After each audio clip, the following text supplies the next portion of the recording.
Well, hello. I'm Matt. Welcome to the good life. I do a little radio show from my backyard in the hills of Encino. I'm a lucky guy. In fact, I'd say luckier than most.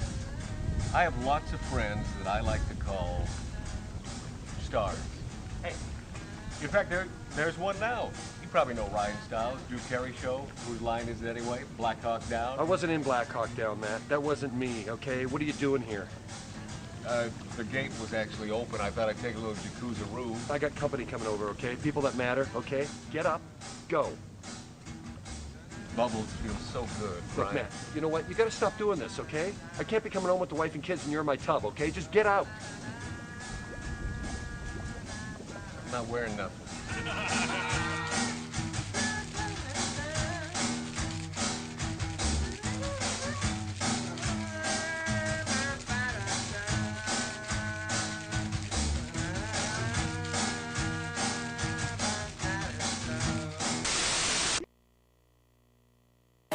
Doohickey, you know, the doohickey that rolls. Hi, this is Meatloaf. Okay, kids, you know what time it is?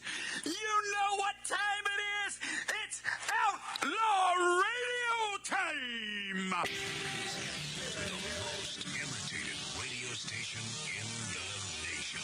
I'm through with standing in line for some fun to begin, but I found a good thing leaving me with a grin. It's time for Outlaw Radio to begin.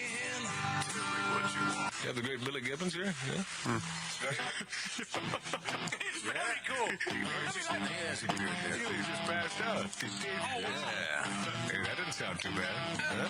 Had to lighten them up loud. Oh, man. We're here with Matt. Oh, yeah. Had to lighten up. Oh, little Outlaw Radio. We're here with Matt. And he's not fat. We got all these guys and girls in the house. Let me tell you, that's where it's at. And that's, ladies and gentlemen, Matt Allen. Pass me a gallon.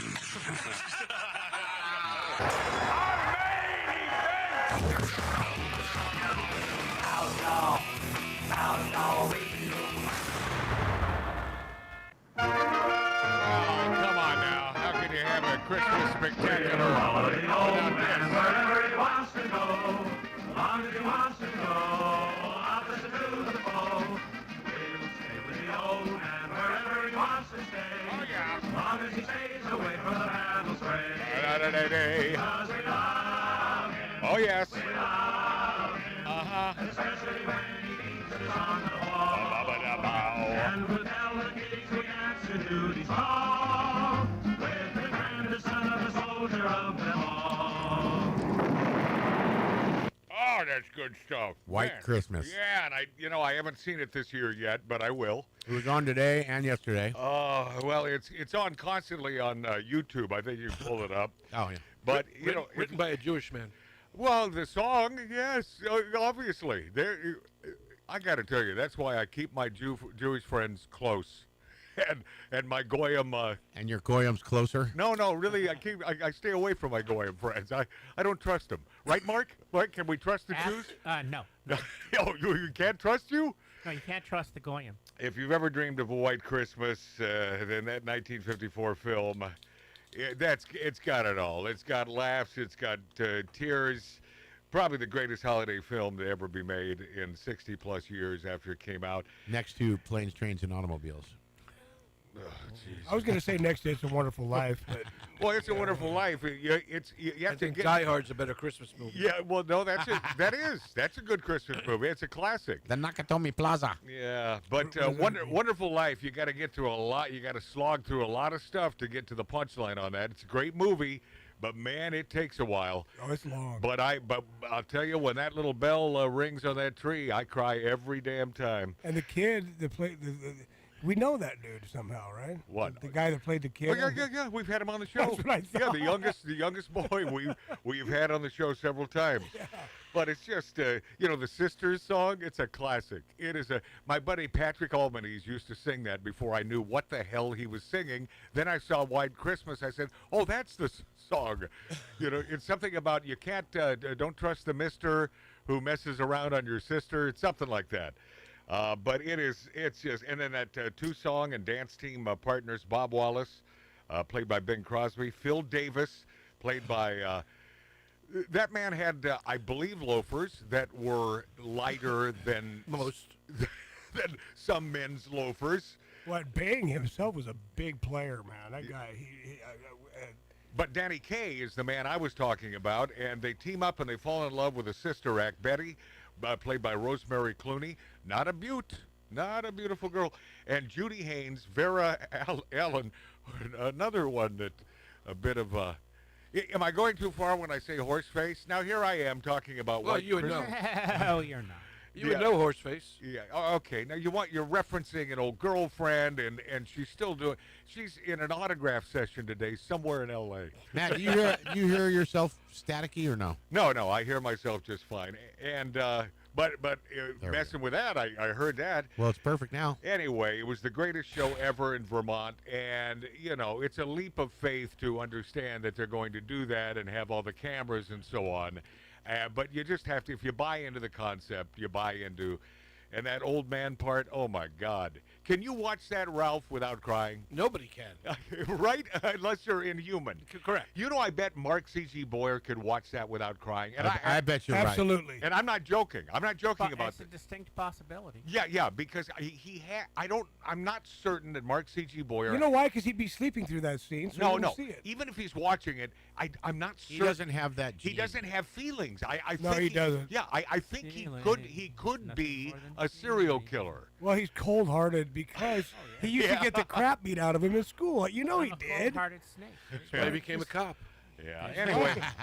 Anyway, welcome to Beating Magic crap out of Matt's the Outlaw police. Radio. I was going to pay homage to one of the greatest radio personalities of all time, and he confirmed a couple days ago that he'd be on the show, and then I called him about 5 times and nothing. Just like a disc jockey.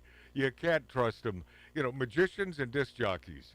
Now, disc jockeys are not by and large of the gay variety. Magicians, however, are. Big homos. But you can trust a magician.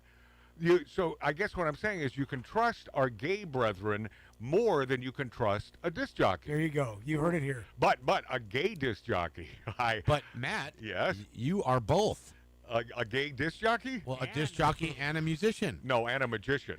Yes, Did I you am. say musician? Yeah, Well, he did. 'cause Magician, he's yeah, con- he- magician. He's But confused. the point is, I was a musician, or at least I tried. But the only instrument I could play is the shoehorn. Oh, yeah. Why is that, Mart? Footnotes? Well, it's tough to read the footnotes. Somewhere in the San Fernando Valley, my father is smiling. Well, yeah. That was Dad's And musician speaking show. of Christmassy movies, has anyone, when I saw the trailers, I thought, oh, what fun this is going to be. Michelle Pfeiffer, after all these years, I still think she's hot. She's got some age on her, but damn it, who cares? She's a hot mama. Yes.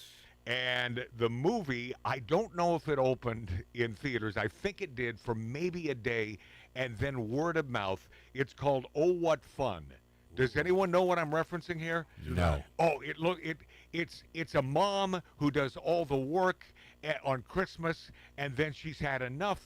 And they leave her to go to a play, Saw a and they trailer. leave her at home, and she's pissed. So she gathers her belongings, jumps in a car, and takes a drive. Typical female. And it's just, but it seems like it is a great subtext for a great movie.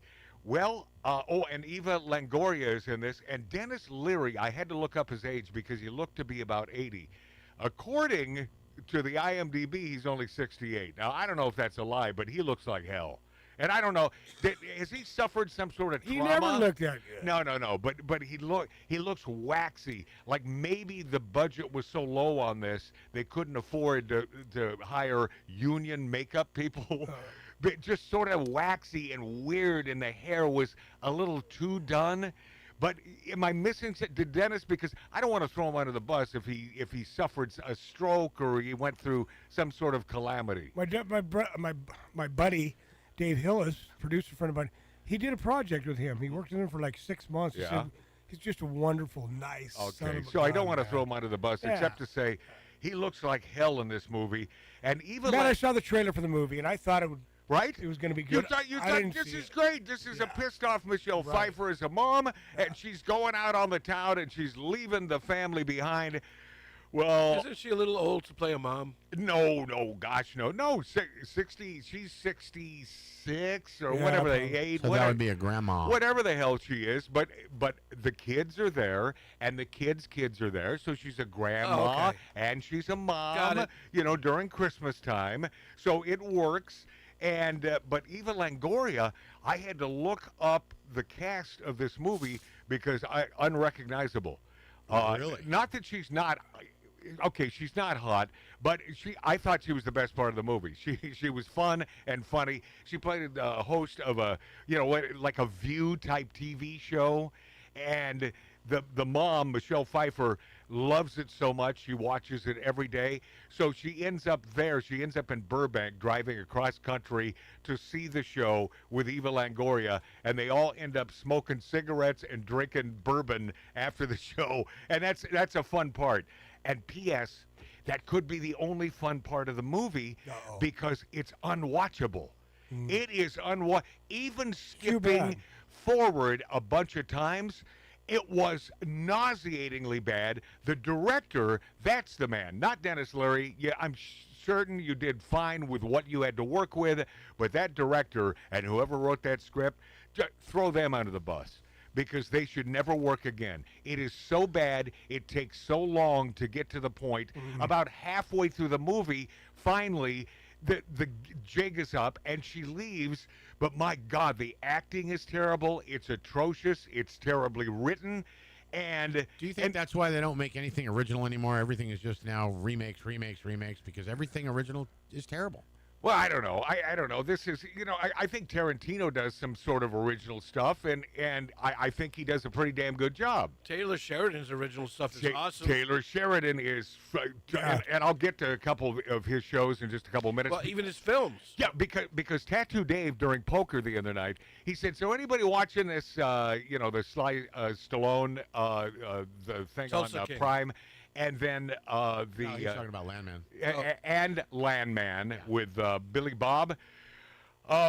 It's and you mentioned that as though you weren't watching it. And I said, yes, I'm watching both, and they're fantastic. So you just started watching these? Yeah, I just started because I got a surprise from but this- Spectrum Cable that Paramount Plus is now free. I got to and tell you, Dave, this is good for you. Dave, I can because give you the $9.99 a month. hey, Dave, you get to start from the beginning. Yes. So this is really cool. and that's where I am. Yeah, and it'll take you some time to catch up, but it is brilliant. I have a Billy Bob Thornton piece, and it's a quickie coming up that I really got a kick out of. And it's half the battle in acting. Finally, to put a bow, this time of year, the holidays, nice. Christmas, to put a little bow on it, with as bad as this movie, Oh What Fun, starring Michelle Pfeiffer, was, they even had to hit us over the head with one of her daughters and lesbianism. Of course. And she comes home with a girlfriend. And the Yay. running gag is, well, she comes home every year with a new girl. Oh. Yeah. Did they have to put that in a family movie? Listen, I'm a big fan of you lesbians. You do your goblin as much as you want. And no, Canyon yodelers unite. But I'm telling you, there was no need for that. It's like they're trying to teach us that, well, it's normal. Okay, it's not as normal as normal is. And first of all, lesbians don't come home with a new girl every year. They stick together forever. They do. That's why they're called luggage. They do. They really do, Yes. Ralph. It's the gay men come home with someone new every night. Well, that's because they're sexual predators. That's right. Okay. Now my Wow. gay friends are going to say we're not all sexual predators. Just predators. No, and I didn't mean that. Now, a movie that I started watching after that piece of crap, that I'm watching it and thinking, am I going to get through this? I don't get it. It's a movie that you sort of have to understand sort of what's going on and understand that it's more of a comedy than anything else, and it's very stylized. It's called Bullet Train. Has anyone seen Bullet Train starring Brad Pitt? Yes. I started to, and I didn't like it. Okay, Ralph, I'm telling you, if I had something else to do that night, I was veering away. It starts to become really interesting and really cool. And as I'm watching it, I'm thinking, well, Tarantino has to be behind this. It's that sort of movie. But it's not. It's even though it is so much like a Tarantino movie, Brad Pitt plays this unlucky assassin, Ladybug, and he's determined to do his job peacefully after one too many gigs has gone off the rails. He does a great job in this thing, but of course fate has other plans. The director was a dude named David Leitch. Do you know this guy? Nope. But you do know Antoine Fuqua. He produced it? He produced it, so you know there's a ton of action scenes, and it's a very stylish, interesting, campy, black comedy. And I'm not saying it's one of the best movies I've ever watched, but it's worthy. It's sort of worthy of your time because you start to get into it. What year did that come out? But right, Ralph, you're not understanding it, right? In the beginning, it's like, what is this? This is shot in Japan. He's an American. What does this mean? What was that? 2 years ago. Yeah, that's what I thought. I remember seeing the trailers. And I saw the trailers, and it looked interesting. It did. Which is why Much action-packed. Yeah, which is why I watched the damn thing. But I don't think it's for every taste. But I think it's interesting enough to hold your interest if you can get into the first 20, 25 minutes. There you go. Those are my picks for the week during Christmas time. And anyone in the room, including but not limited to Tattoo Dave, our producer, my brother Mart, Ralph Odierna from the Bronx, Mark C.G. Boyer, and even Billy Dilly out there, our good old Marine slaving over hot coals. Anybody seen Marjorie Taylor Greene on The View with Whoopi? No, I saw clips. I saw a clip of it, too. Okay. I did. Okay, I hope you enjoy this. I thought you worked, Marty. I hope you enjoy this. This is MTG on Instagram? with Whoopi on The View. Man, I don't know how much time I need to give him. Wait, no, start over. I wish you would stop talking. Okay, turn it up and go. You've been saying you're retarded for many, many years now. You know, with all the Jewish space lasers and all that shit. But what changed, Marjorie? What made you realize you were retarded and finally become a Democrat like the rest of us retards? Well, to be honest, I guess one day I just woke up, you know? Like, I literally woke up and I was like, well, Republicans don't want me anymore because I'm a treasonous piece of shit. So what are my other options, you know? What am I really good at? And I realized I'm actually quite good at being a retard. So I decided then and there that I was going to come on The View with the rest of you retards and finally become a Democrat retard just like you. And the crowd goes wild. I'm not sure they're accepting her. She hasn't gotten full retard yet. So you missed that one? You missed that, Marjorie Taylor Greene on The View? And speaking of tards, Kathy Griffin says Trump is disgusting to look at. Have you taken a little look-see at Kathy Griffin? Yes, she has no mirrors in her house. Yeah. She says, I'm just waiting for him to die. Oh, the left, they're so lovely. They're lovely people. Mean people. Controversial Hollywood comic Kathy Griffin is once again attacking President Donald Trump and hoping for his death. On a recent YouTube podcast, she said that she no longer concerns herself over much with news about the president. I don't talk about Trump in that way that I think maybe people expected on this YouTube show. I would just rant about Trump. Now I'm just bored with him. I'm just waiting for him to die, so he'll die sooner than later, she explained. He's in terrible shape. He's disgusting to look at, like disgusting. And I'm not saying I'm some beauty. See, she had to throw that in. Well, no, she had to. Yeah, because, you know, it's just too easy. It's not about that. It's not about that? You just called him disgusting. Well, in bad shape, I don't get in bad shape. Yeah, right. I don't know where that is. It's not about that. It's that he is who he is, and because he is doing what he is doing, I can't even, stand to look at him. Griffin caused that firestorm. Man, that was 8 years ago, almost 9 years ago now, when she posted that real funny photo of herself holding a bloodied prop head of President Trump. She noted that she no longer watches U.S. news outlets. It's, I don't watch cable news anymore. It's too repetitive, and they don't cover a lot of topics, and I think that are so important. She lamented that CNN is a joke and has jumped the shark completely, and she rolled her eyes over MSNBC's recent name change to MS Now. You don't think that's gonna bring them back? Yeah, you don't think so? She also ripped TikTok, telling fans to stop visiting the site because it's already suppressing a lot of the left-wing liberal progressive stuff. She made this claim because Lachlan Murdoch and Larry Ellison are currently negotiating a deal to acquire the Chinese-owned social media and video site.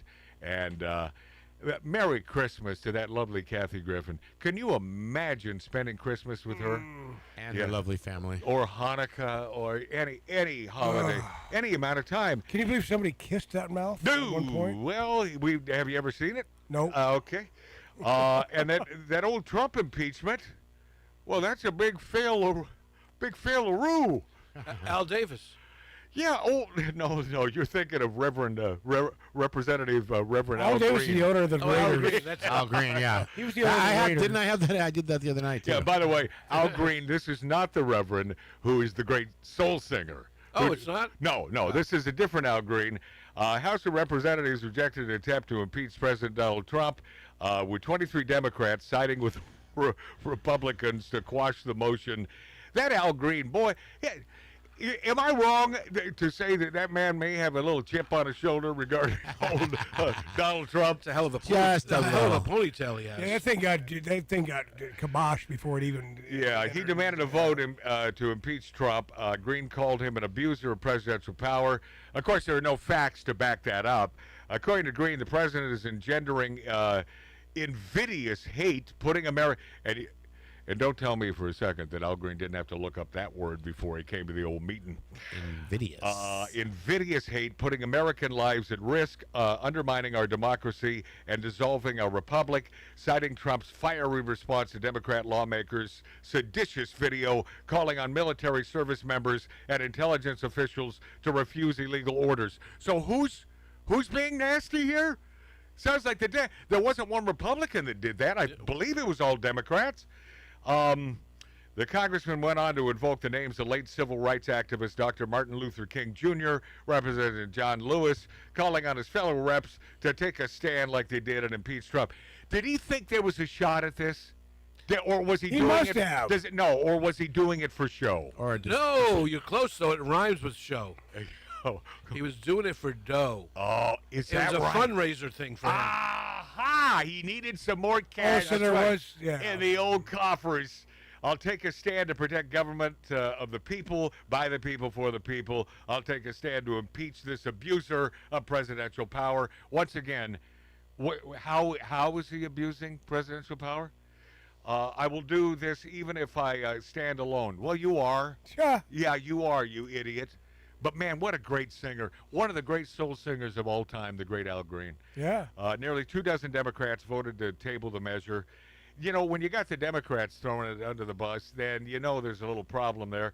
The House killed a previous measure from Green to impeach Trump in June, with 128 Democrats joining all 216 Republicans in a final 344 to 79. Well, they know they're going to lose anyway. That's the whole deal. Yeah. It's like everything they throw at Trump, they lose. Of course. They lose.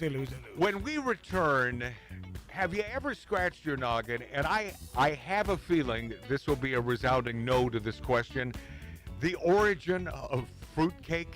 Oh, boy. Yeah, the origin of fruitcake. Ralph enlightened us on that when we first spotted that box. Yeah, there's a box of fruitcake on the table because that is a box I purchased the other day. Uh-oh. What year? I will. It doesn't matter. I'll give you the genesis of this next. The legend of the Phoenix all ends with beginnings. What keeps the planet spinning? The force from the beginning. Look. We've come too far to give up who we are. So let's raise the bar and our course to the stars. She's up all night to the sun. I'm up all night to get some. She's up all night for good fun. I'm up all night to get lucky. We're up all night to the sun. We're up all night to get some. We're up all night for good fun. We're up all night to get lucky. We're up all night to get lucky. We're up all night to get lucky. We're up all night. Recognize my voice? You might not, huh? This is the Money Man, Eddie Money, with my good buddy Magic Matt right here. Outlaw Radio. Let me do it again. Are you an outlaw? I'm an outlaw, huh? My probation officer loves me. This is Money Man, my good buddy Matt right here on Outlaw Radio. Stick 'em up, motherfucker. In reference to last week's show, some dude named Knives Parrish weighed in on our YouTube page. That's Magic Matt's Outlaw Radio on YouTube, on Rumble, on X, and the finest radio stations in America. But on this specific show last week, where I was talking about Holly Berry, and I was pronouncing her name Haley Berry, Haley, yeah. Knives Parrish goes out of his way to say, and you say that you're a fan and that you love her, but yet you call her Haley Berry. She's been an actress for many, many years, and her name is Holly Berry. And I must tell you, and he says, why? Because I'm an idiot. Knives Parrish, because I'm an idiot. I've always had a tough time with that name because I look at the name and I think it should be Haley. Hey, dude. It's like challah bread. Yeah. Hey, dude, whoever you are, Matt thought P. Diddy and Kanye West were the same person, Yeah. okay? So what does that tell you? All right? No, it's true. Just relax. It's true. So I have a lot of not. I'm real smart about some things, but when it comes to Holly Berry, aka Haley Berry, Knives Parrish, you were spot on. And We like Holly Bieber. Yeah.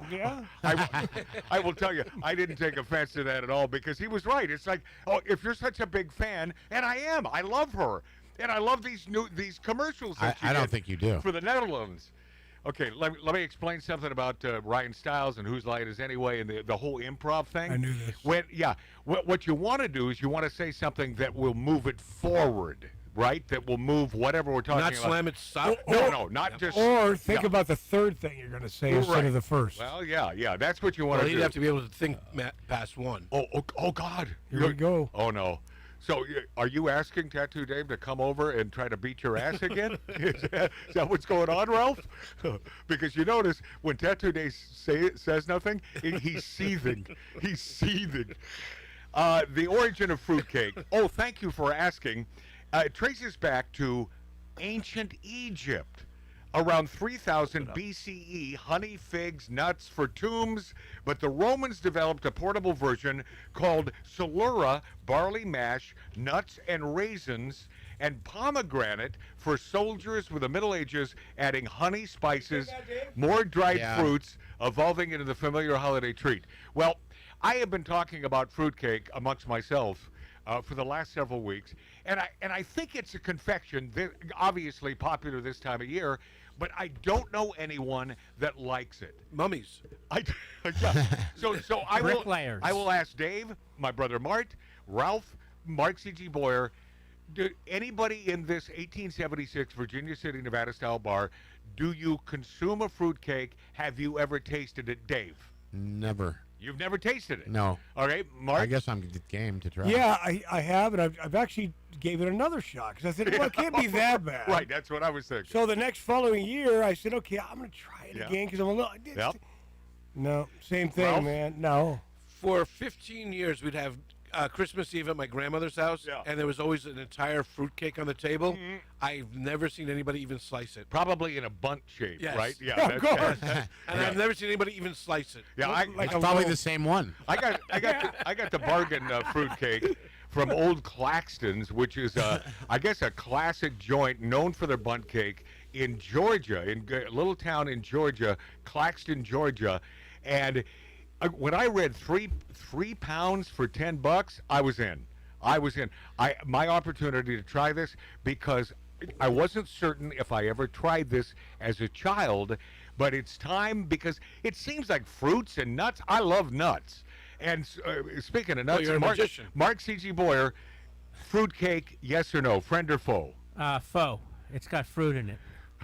Okay, so anything sort of healthy. Yeah. If there was M&M's in it? An M&M cake? Oh yeah, he's in. Yeah. But this M&M's and Doritos. this is fruit that I would have to venture to guess is not healthy for you. I'm not even sure it's fruit. Yeah. Here's after trying about half of this, and I tried it every way possible. I tried it with coffee, and I thought, okay, when I got a big nutty bite, I enjoyed that because I like nuts in a bite. Whoa. You heard me. Love these nuts. Oh yeah, yeah. You heard me, my friends in Bakersfield. And I asked you last night. I said, "Well, did you try whipped cream on it?" And I tried some with whipped cream, and then I thought, okay, how about a little ice cream, and sprinkle it, sort of crumb it over. It was cloyingly sweet. So now I'm back to square one. Maybe dunk it in brandy. No, slice it and put some Spam in the middle. I got the best idea. Throw the freaking thing away. It'll come back. Yeah, it will come back. It'll crawl back in your room. Hey, P.S. The original fruitcake from 3000 BCE still around. It's on your table. Yeah, yes, and still. I was going to say edible. Yes, you can eat it without harm to your body, but it's cloying, so I don't understand. And you, my lovely folks, would you please, on our YouTube page, someone who has a penchant for the classic fruitcake and something that you can't wait for this year to roll around. There is a product that is my go-to this time of year, and it is eggnog. I love eggnog. I am a huge fan of eggnog. And you can mix it with coffee, and there's so much you can do with a great eggnog. But there's Claxton, and I love the folks at Claxton that they make their bread this time of year, man. I bet they sell millions of these Claxton fruitcakes, but maybe no one has received the memo that even though you gift these, nobody eats it. I do remember one year that I picked the chunks of fruit out. I just left the nuts.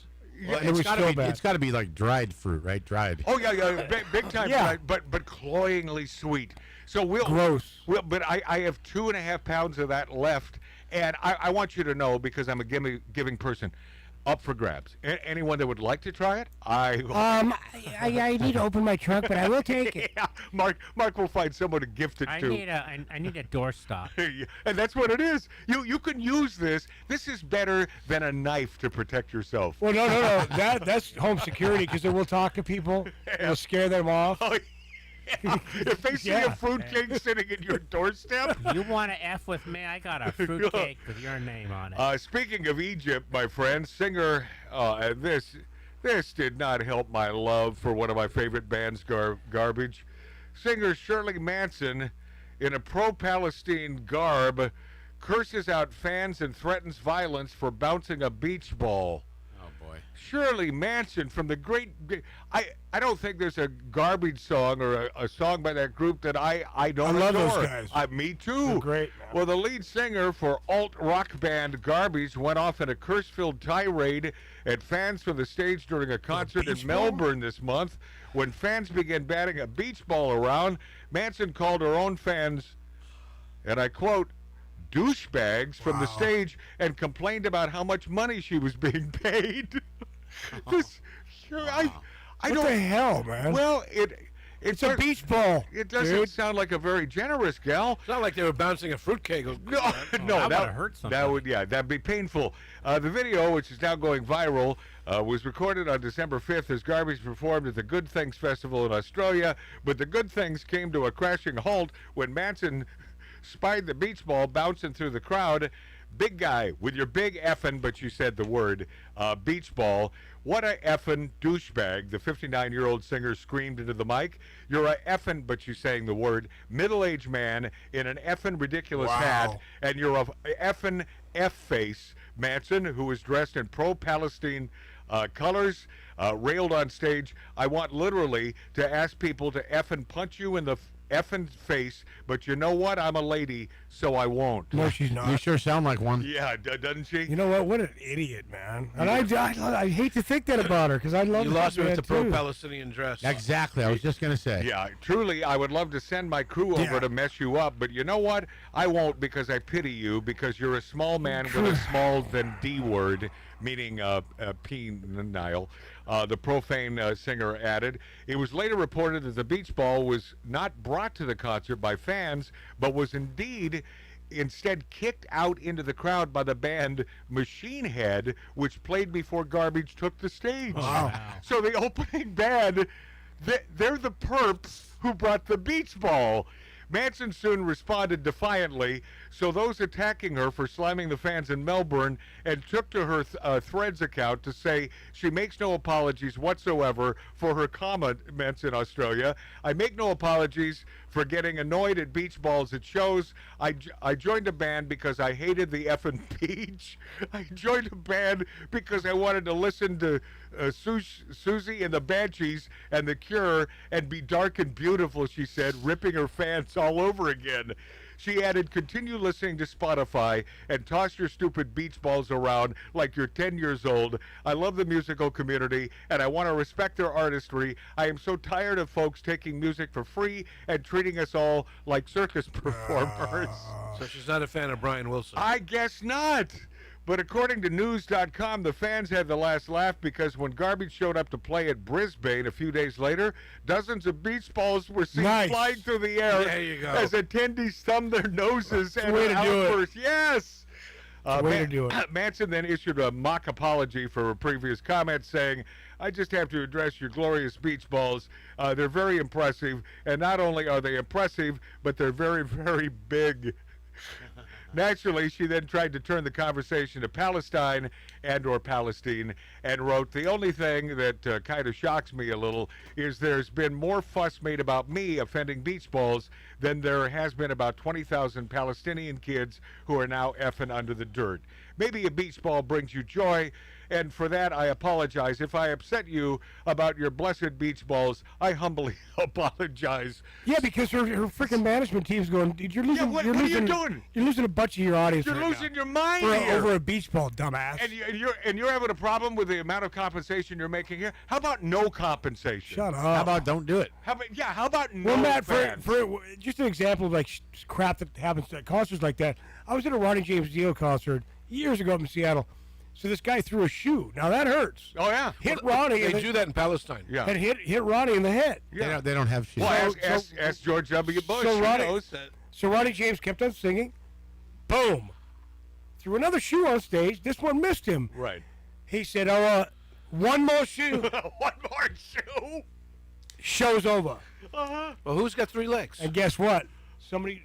Yeah? It's a big crowd out there. Oh, There's different right. people doing it. So somebody threw another shoe, hit him in the head. He mic drop. Done. Walks off. Stage went black. I can't blame him. Since when does When- Ronnie James Dio have an English accent? Black. Went black. You mean he's not a Brit? No, he is not. He's not. Where's he from, Dave? He's from right here. Hold on. Is he from where? Why He's is from America. Hold on. Why is my brother Mark Huh. doing a? Have you seen him in interviews? Because he met somebody that knows him in a supermarket. Have you seen him in interviews? No. Anyway, I don't want to bet Dave because he's going to lose. But anyway, so Does he have a British accent? Does he? No. I don't know. I really don't Well, know. this show is about facts. Yeah. so anyway, Maybe my brother Mart thought it was a better story if Ronnie James Dio incorporated a little British accent. sure, I think it makes it better. And even if it's not true, sounded good. Why bring it up? They do sound cool. He is from New York. Oh, he is? Yes. Maybe he's one of those British New Yorkers. Well, look at Madonna. She talks like a Brit. Hey, by the way, I always thought that Paul McCartney's Linda, I always thought she was a Brit because she talked with a bit of a British accent. Yeah. She's a Long Island girl. No kidding. Yeah, she's a Long Island girl. She's a Kodak girl. Yes, yes. But anyway, just that was an example of, and he put up with it. Anyway, stage went black. He comes back out because obviously his team back there saying you got to. Yeah. He's only done 3 songs. Yeah, of course. So he comes out, lights go on. He goes, all right, I'm gonna do it in English. Yeah, go ahead. Yeah. All right, I'm gonna finish the show. Tonight. Any more? Are you enjoying my British accent? Did he ask? Ron, you like it? Yeah. Hello, Cleveland. I love you. You know that. Now let's continue and have some fun out there. That was it. Throw your beach balls. Yeah. Oh my God. Okay. When we return, Nicki Minaj blasts Gavin Newsom saying he wants to see trans kids. It's the end of the road for you. This Nicki Minaj has been grabbing my heart and taking it into her home because I'm loving her. I heard her on the radio. I'm loving her. She's a singer. Oh, yeah. Maybe that was it. Does she have a British accent? Yes. Yes? Hello, people. I love you. And she's probably from Cleveland. All right. We'll be this after back on Magic Matt's Outlaw Radio, on YouTube, on Rumble, on X, and the finest stations. Thank you so much for being there.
Now we return to Outlaw Radio's Demons of Decadence.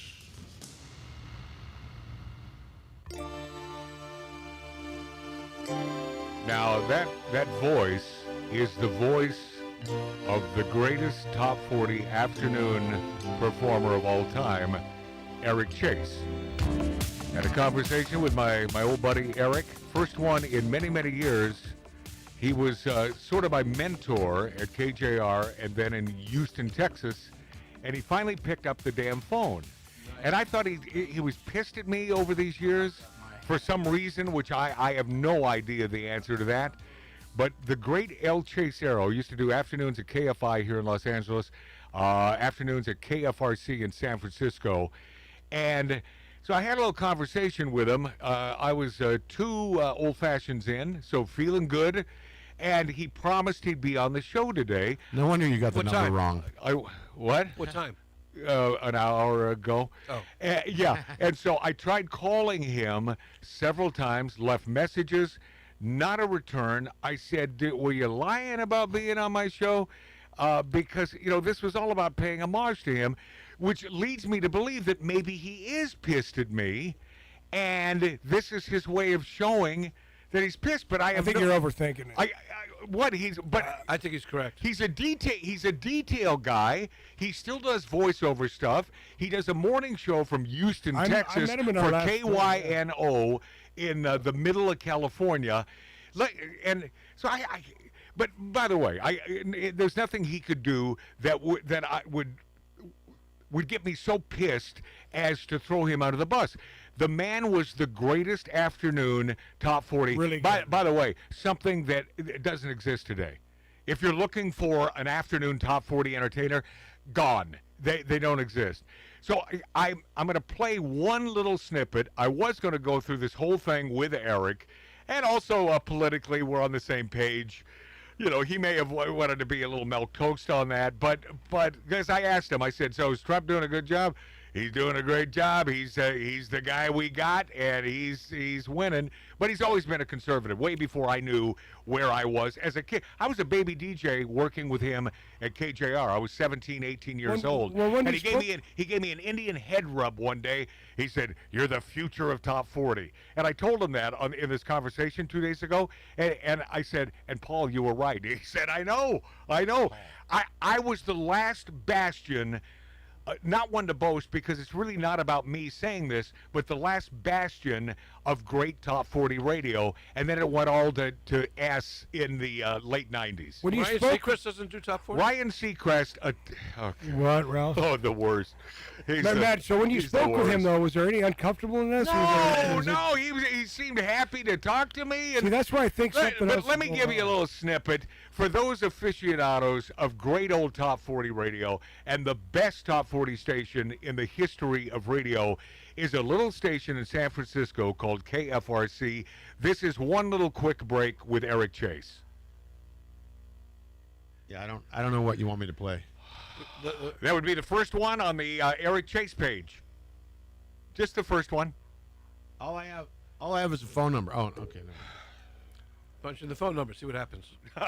Yeah, you think... Actually, I tried to call it, and it seemed like it was a different name. I think the number might be wrong. No, wrong. No. Got it right. That's why I ignored you the first time. Right. Okay, here we go. Hey, everybody, I'm looking at gay porn. Hey, everybody, that's I'm not looking it. at gay porn. Well, that's the number that you have there. That's 619. No, that's 312. I don't have 619. Yeah, you do. You have it on your here, let me show the audience. Let me show. Oh, I see it. That's the Eric Chase page. Because before the show began, I said, now listen, Tattoo Dave, you have 3 pages. No, you said 2. No, I did not. You said 2, 2 and I have them up both on displayed. 2 up on the board. But he. I wonder if Eric Chase ever went through this. No, I should have said 3. I said 2, but I thought he'd know the Chase page to the left. I thought this was some sort of print error. I didn't know what it was. Okay. So here. By the way, just an absolute oiled machine, my friend. Not my fault. No. Okay, well, that's important. It's important to me, so I don't care about you. I know it's important to you. All right, 619 coming at you. I care about him. See, it's never important. It's never important to me to be right. Too. Yeah, by the way, it's not about being right. Hey, it's Ralph, about being no, blank, you just said man. that. You know, it's like politics. It's never about you. It's about the voter. Okay. It should be about the listener. Yes. Right, Ralph. Hello, listener. Ralph. Hello, this is Ralph, and he is sucking on your butthole. Okay, here we go. All hits, all the time. San Francisco. 3:00 from the city on the Eric Chase Show. Means you'll meet me in the hall. KFRC, twice on the pipes. Twice on the pipes. KFRC. All right. Well, all right. Should we not indeed rock and roll on a weekend, on a Saturday in San Francisco? Please vote. I have a memo here. It says Eric Chase. Please try to be objective in playing Rolling Stones records. Well, if you don't know me by now, man, what do you think I'm in this business for? I've got to have my rock and roll that's done best by the Stones. Like 1959. My thing done too on the KFRC. KFRC brown sugar, how come you taste so sweet? Reed Petite and the Stones 552 Eric Chase here. Mouse, here's to you. That sounds like Eat Lead and Death, Yankee Swine. Other lines out of those movies, Marvin Gaye, Make Me Wanna Holler, right, that new soundtrack, Trouble Man.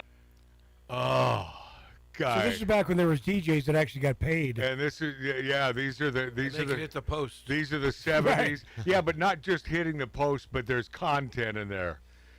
Oh, that guy's good. I don't know why there's no music. I would have come out of that bit with music. Right, because we're running late. Top of the hour right now. Yeah. That's what I'm thinking. Yeah, and yes, I said 2 pages. I meant 3. So yes, you are correct, my But you friend. can count how many pages you have. Well, no, there were 2 up on the board in front of him, and then 1 to the left. I forgot to tell him. And I happened to put my cigar box on it, so I didn't even know it was there. Well, at least you can admit that. That takes a big man. Okay. Ladies and gentlemen, we will be back. I promise you I have some funny and fun stuff. Merry Christmas. This is the Christmas Spectacular from Outlaw Radio.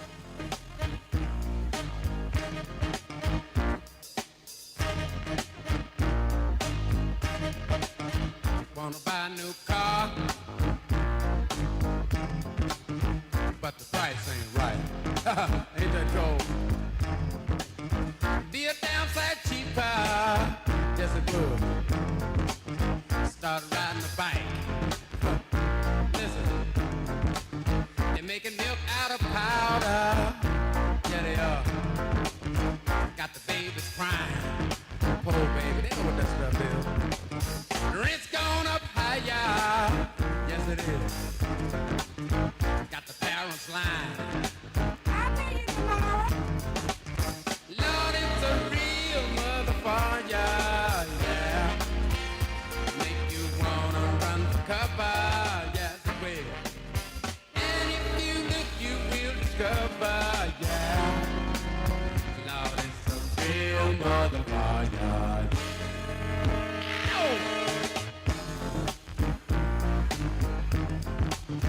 Good God. Listen, got to go to a disco. Throw your troubles away. Dance to the music that the DJ plays. Well, all right. And then the lights come on. Yeah. Like you knew they would. That cold. Gone home and face the music. That don't sound too good. Ain't that cold? Listen. Lord, it's a real motherfucker. It'll make you wanna run for cover, yeah. And if you look, you will discover, yeah. Lord, it's a real motherfucker. Oh!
Lord, it's a real motherfucker, yeah.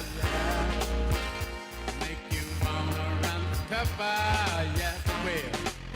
And if you look, you will discover, yeah. Lord, it's a real motherfucker. Say it's a real Doohickey, you know, the doohickey that rolls. Hi, this is Meatloaf. Okay, kids, you know what time it is? You know what time it is? It's Outlaw Radio time! Our main event! Outlaw Radio. Hi, this is Sean Young on Outlaw Radio. Hey, this is Shelley Berman on Outlaw Radio. Listen, come on, listen to me or listen to Matt. If you like being bored, it's great for you. It's Robert Hayes. I'm here on Outlaw Radio with Magic Matt, a.k.a. The Weasel. We We are here to drink. We're here to smoke. We're here to interrupt. You may drink. You may smoke. You may interrupt, but I'm here to Live from the Lighten Up Lounge, this is Tom DeLuise saying, this is Outlaw Radio. Hi, this is Chuck Woolery at Lighten Up Lounge on Outlaw Radio. Lots of fun, guys. Be back 2 and 2. Hi, this is Gilbert Gottfried, and you're listening to Outlaw Radio, where we smoke, we drink, and occasionally we bother people who look old and weak. Hi, this is Rick Dees with Magic Matt, a.k.a. Mr. Cigar, in the Lighten Up Lounge. We drink, we smoke, we interrupt. Love that Nikki. You're so fine, you blow my mind. Hey, Nikki. Manaji. Day, Nick, and Minaj. Blasting Gavin Newscomb. Saying he wants to see trans kids. It's the end of the road for you. Rap megastar Nicki Minaj blasted our idiot stick who runs this state. Does he really? I don't know what he does. Whatever he's doing. Guy has really, really good hair. He does. He runs it into the ground. Gavin Newsom saying he wants to see trans kids. The super bass, or is it bass? I think he's speaking of Karen. Singer. Wow, that was tasty. Yeah. Merry Christmas, my friends. Did you have some fruitcake at the break? Yeah, I had some earlier. That was actually a C sharp, and I liked it. Yeah, by the way, that was a combination nut and one of those yellow candied things in that fruitcake. Ooh. Ooh. The fact that you had to say yellow candy thing makes me yellow absolutely thing not has want always been the weirdest thing in that thing. What is know. a yellow thing? I don't It's know. a lemon. It's not pineapple? I don't know what it is in that fruitcake. Lemon, pineapple. Yeah. Oh, Gavi Poo, Nicki Minaj says, it only gets worse from here for you, buddy. It's the end of the road for you, my love, Minaj declared in an X post yesterday, sharing an image of the Chucky character from the Child's Play film franchise. Get on the nearest jet ski and let that beautiful hair blow in the wind. It'll make you happier than this race that you will not win. Enjoy life. Peace, the Starship singer added. How cool is she? Yeah, I don't think a Democrat can win without the black female vote, and he's already lost Tish Hyman Oh. and now Nicki Minaj. In a follow-up X post, Minaj wrote, Gavin is the cute boy who got everything handed to him because of how cute and sexy and hot and smoking he was. Oh, look at him sitting there in that suit with the sneakers on. He should have played football. Something tells me this Nicki Minaj is not just a rapper, but a really smart gal. You know, Yeah. You notice her observations are very clued in and very smart. Yeah, she's Mark? a star on stage. I mean, when I've seen her on stage, she's very good. But I'll tell you, and I'm not putting her down for it. Yeah, I hope a not. wide load in the back. Okay, why would you say that? Why would you say that? Because she got a big old ass. She's proud of it. Yeah, guys love that. There are guys that live for that. And by the way, I'm coming around because Nicki Minaj has a big old ass. Huge. Then I now officially love big posteriors. And by the way, Fat I bottom don't know if she girls. still does, Matt, but Take the she rock moved and into Tarzana in the Oh, she Valley did? a long time ago. Oh, I love her, man. I love her. He thinks he's Tom Cruise. Only difference is his next mission is impossible. That was a great line. That is great. He should get another leading role, she added. In a third post, the Anaconda singer offered more context to her previous comments, proclaiming, imagine being the guy running on wanting to see trans kids. Ha ha, not even a trans adult would run on that. Normal adults wake up and think they want to see healthy, safe, happy kids. Yes. Not Governor, not Gav. Minaj Newsom's kids. asserted. The Gav knots, Gav out, send in the next guy, I'm bored. Yep. Oh, Nikki, love you, baby. Yeah, man. And love that big old ass of yours. There you go. Good for you. She's proud of it. She swings it around. Vice man. President J.D. Vance also chimed in, writing Nikki Cardi in response to one of Minaj's ex posts, which read, Vance equals rants. I don't know what that means. Newsom told the New York Times columnist Ezra Klein that he wants to see trans kids before claiming there is no government that's done more pro-trans legislation during this episode Did you a hear couple him days say ago. Oh yeah, he's such an a-hole. He doubles down on the a-holeness. He's such an idiot. California governor became the first sanctuary state for transgender identifying children who are seeking drugs and surgeries to alter themselves Under the age of no, 14. Yeah, no matter how old they are. Earlier this year, Newsom acknowledged that men participating in women's sports is deeply unfair. Oh boy, that's going out on a limb there, you big piece of crap. Yeah. After being asked by Turning Point USA founder Charlie Kirk if he'd ever take the stance, no men in female sports, this idiot stick, Gavin Newsom, replied, I think it's an issue of fairness. I completely agree with you on that. But he didn't say no. Of course he didn't say no. He went all around. He's it. always couching his opinion so he can be right for the Dems and the And Republicans. by the way, Elon Musk reposted that Nicki Minaj thing. Yeah. So Gavin can't go after Nicki Minaj because she's black. So right, when right. he said, he goes, Elon, your trans daughter hates you. How does he know that? Well, because his trans daughter said that. Yeah, but Elon came back. My point is, because I know that. I know that she said that. It's meaningless. It doesn't mean she truly hates her father. This is what girls do. Right, of course. Right? And They do Elon that. came back and said, Right my before they son become has a strippers. serious mental illness, and it's because of woke politicians like you, he was sexually mutilated. Wow. You know, and Matt said it several times. He's just a really, really evil. He's a bad person. I don't know how He's a he bad has elf. managed to stay this. I He's a just bad don't elf. get it. Okay, you ask that every week, and I know. It's just and it's I ask- beyond me. Okay, but then try to slow down and listen this time.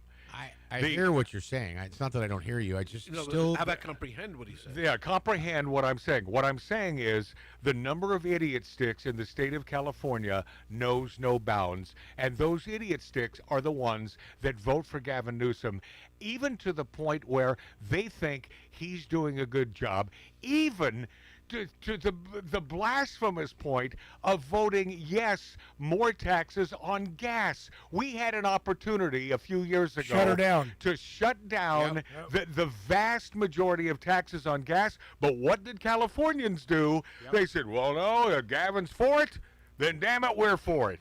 So that should answer that question once and for all. We have nudniks in this state. And let's not forget about the fires. Let's not forget about the fires. that happened in Southern California. I don't think we are, man, but he wants us to. Oh, of course he does. Everything else, but let's not talk about the fires. The responsibility certainly lies with him and our stupid friggin' mayor. Bitch Bass. Idiot Bass. And P.S., I did some research. Sean Combs and P. Diddy are the same person? Same person. Yeah, they are. They are the. Wait, Sean Diddy. They are the same person. So who's Puff Daddy? Same person. Same guy. They're all the same But person. Kanye West, Every 3 on the years other he hand- changes his name. Yeah, this is a man with many monikers. But he's not Kanye yet. What? He's not Does he get Kanye. more votes for Yes, he is. Sean Combs, P. Diddy, Kanye West. All Puff the same Daddy. person. Puff Diddy. Same He's also guy. Gene Simmons. I got to tell you, I finished that Netflix 4-episode series, and man, that guy is just unbelievable. Wait, Gene Simmons. I've sent you a few things. He's through with all of it, man. Well, All of this crap. because the guy has so much money, he's speaking his mind. He's always spoken his mind. Always has. And I love the guy. You know, he was. What I like Isn't he about from Palestine? What I like. Oh my. He's got an English accent. Did my brother just say that? Yeah, he did. He did. No, are you certain he said that? I heard it. I'm gonna ignore it. No, he's from Jerusalem. I'm sorry. Could we rewind the show? Probably. So no one I'll ever. just write to bleep it. So By the way, Dave's right. He has an English Actually, accent. I don't think he's from So Jerusalem. no one ever heard that utterance from my brother's mouth. And P.S. Old sad sorry ass white dip ass protesters. I was on this last week, and I simply want to double down. All about peace, love, and democracy. Hey, ho, ho. Donald Trump's gotta go. Yeah. It just drives me absolutely insane with Nothing these else. idiot sticks. White women shouldn't be allowed to vote. You can't. 100% agreed. Yeah. Yeah, but sorry. By the way, I know that you've heard these claims on this show that women should not be allowed to vote, but Ralph just took it one step further. which I have to double down and agree with Ralph Yes, on this. absolutely, 100%. White liberal women should not be allowed to vote. Nope. Yes, they are the worst of the worst. And I will explain this in a cool little context coming up with this cool black chick who has a lot to say, and you're going to hear it. You know, she has the cornrows, good-looking chick, and regardless of her aesthetics, you'd still want to hear what this gal has to say. But first, speaking of liberal white women, 813 Tattoo Dave, this is a classic and the most interesting person on the planet, the liberal white woman. Enjoy. She calls America evil. From her iPhone while sipping Starbucks, on an airplane, Little loud. with Wi-Fi, while watching TV. She drinks oat milk because regular milk makes her feel colonial. She got 8 COVID shots, still caught it, and blamed the unvaccinated waiter. She has a Ukraine flag in her bio. She thinks Ukraine is a clothing brand.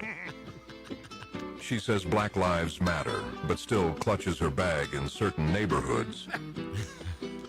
She used to be vegan, now she's carnivore. Depends on who she's dating. She thinks all cops are bad, then called the cops because someone wasn't wearing a mask. She says she's a feminist until she needs a jar opened. She says, trust the science, but thinks there's more than 2 genders. She got the booster, then posted a selfie with doing my part while spreading COVID in Tulum. She drinks ayahuasca for trauma she invented last year. She says she hates capitalism, but charges $499 for Zoom breathwork. She posts about toxic masculinity from her ex's apartment. She calls America... What happened? That's it. Oh, okay. Yeah, the most interesting woman on the planet, a liberal white woman. And Frosty's secret families. Frosty the Snowman had secret families. We all know that cartoon, right? That 20... Frosty the Snowman. Why aren't you doing it in an English accent? Yeah. Well, no, he was English. Yeah, he was British. Frosty the Snowman. Frosty's Secret Families refers to revelations in late 25 by David Vernon, son of voice actor Jackie Vernon, who voiced Frosty the Snowman. That his father had at least 3 other secret families and sons named Ralph. And Those are the residuals I live on, pal. Man, I thought the red-nosed dude did the voice of Frosty. Oh, you thought wrong. His birth name, That was pretty good, Ralph. his birth name before his known family, Ralph, and these stories came to light after another family member appeared at their door. Frosty the Snowman voice actor Jackie Vernon, had 3 secret families. He was a jolly, happy, and prolific soul. But while Jackie Vernon, who brought the character to life in the 1969 animated holiday special, one that I watched forever as a child, every year, you know, when it wasn't available at your fingertips. You look forward to it. You look forward to it. You saw it in the TV guide, and you said, okay, I'm going to carve out some time for that. Yeah. He welcomed 3 children with wife Hazel Vernon during his lifetime. The late stand-up comic allegedly fathered several kids that he kept hidden from the other family members. old Jolly Frosty. Jackie Vernon. Jackie's son David Vernon revealed he learned of his father's past during a surprise visit to his family home from an unexpected guest during his youth. There was a woman there with a kid who was older than I was, David said on, I guess, an episode of Nostalgia Tonight. He was probably in his late teens and a little rough around the edges looking. When the woman asked to speak with Jackie, David told her that he was on the road at the time. The woman then demanded to speak with his mother, which led to a bombshell revelation. I heard a somewhat heated conversation going on, and then a couple of minutes later, they left. He continued, it finally came, came out of that before our family, my dad had been married at least 3 other times, which I was kind of shocked to find out. David also detailed the discovery of his dad's older kids, including one fact that seemingly bound them all. From these marriages, he had sons, and he named them all Ralph after himself, after his original name, Ralph Vernon. David shared that he also abandoned all these families and moved on. Nasty Frosty. Jolly, Jolly old. Oh no, Matt, I was Nice Frosty. I was wrong. It was Jimmy Durante that sang the song. Right. But the voice of Friends was, "Hey Rudolph, hey." Is Santa." Jackie Yeah. Vernon. Right. Jackie advanced in age. He battled depression and addiction, which David described as a hard struggle for the comedian. But in his final years before his death in '87, at age 63, God, he was a young guy, man. Jackie came to find joy in Frosty's evergreen quality. You know, the fact that it's played every damn year. One of the last Christmases that my dad was around, we all watched it together, and he was so proud of it, David recalled. He enjoyed it. He laughed at it. He was so happy he had done it, and it became a very warm spot in his heart that I love seeing that for him. But he had 3 families before the last one. The magician. Well, it was easy for him when he had the Christmas presents and it said Ralph on I know. Yeah. No one questioned it. Do we have to pay Ralph every time we say his name now? And P.S., I got a feeling that he did that so he wouldn't screw up the names. No, Probably. Right? Yes. Yep. Yeah, so he may have been an old drunk, but the man was thinking that Jackie Vernon. I like the magician in that one. He's going, busy, busy, busy. See, we know these. Oh, yeah, we grew up with that. And by the way, that wasn't a claymation; that was an actual cartoon. Yeah. But the claymations, in my heart, Rudolph, that was the best. man. Which one? Rudolph the Red-Nosed Reindeer. Oh my God! Yeah. Herbie wants to be a dentist. I want to be a dentist. Herbie. You know, my brother Martin does that a little too well. Miss Finland, Sarah Duffy, stripped of. Man, is she beautiful. Stripped. Oh, she is absolute food. Stripped of the crown over a racist gesture in social media posts. So, not only beautiful but racist. How is she racist? I don't get it. Miss Finland, Sarah Duffy, was stripped of her title 2 days ago after competing at the Miss Universe pageant over a racially charged social media post. She's 22 years old, stunning, posed for a photo, pulling the corners of her eyes with a caption, Kena Lasa Senka Siamos, which roughly translates to eating with a Chinese person in a social media post. Well, that makes sense. It does make sense. What, because she did that with her eyes? Yes. She's a racist? No. The troubling image was shared. The troubling image was shared on the anonymous German app Jodale by a friend who allegedly made the caption without her knowledge. The Helsinki Times reported the beauty queen initially claimed that she was suffering a severe headache and was rubbing her temple. Oh, no, she went after the Jews. So she wasn't. Wasn't rubbing any of my So this was not about doing an impression of a Chinese person. She was crowned Miss Finland in September, faced backlash for the gesture towards the Asian community, and was disqualified from holding the honor she was awarded 4 months earlier. Oh, come on. That's What a retarded. crock of crap. The title of Miss Finland, held by Sarah Devafsi, has been revoked as of today, the Miss Finland organization announced on Instagram. This decision is not about a person's human worth, but about responsibility. When an individual carries, it is quite a responsibility being hot. Yeah. Being really hot. You must be responsible with your hotness. But if she would have called Trump Orange Man, would she have been disqualified? Of course not. Oh. Of course not. Now, what if she called him Yellow Man? When an individual carries a national and international representative role, actions and responsibility are inseparable. Officials revealed they waited for the disgraced beauty queen Totally disgraced. to return to the Nordic country after an international trip following the Miss Universe pageant to deliver their punishment. For over 90 years, this title has represented Finnish values such as respect, equality. By the way, the Finns, I don't think they really have any sort of opinion, left, right. No. No. Let's just have a happy. You're right. Everything It's like is beautiful. Switzerland. Right. Everything is beautiful. Yeah. There are no bad. There are no good. Everyone's good. Everyone's good. How many black people live in Finland? One. Oh. I got her autograph when I visited Finland years ago. And it's a woman. The owner of the Miss Finland beauty pageant, Finn Artist Oi, wrote, "These values are not mere words to us. They are the foundation of our entire work. The events of recent days have caused deep hurt, disappointment, and concern both in Finland and internationally. Fully understandably, the content published on the reigning Miss Finland's social..." I'm laughing because I didn't see it, but I see what she's doing. So what? Exactly. So what? Yeah. We are deeply sorry for the... Oh, this is the best part. We are deeply sorry for the harm. For the harm these events have caused, especially to the Asian community, but also to... hold on. Everyone affected. Racism is never acceptable in any form. Shut up. Just shut up. You know what the last thing an Asian sees when they exit the 405? No, what? The middle finger. I fully understand. You ever seen an Asian blink? Anyway, go ahead.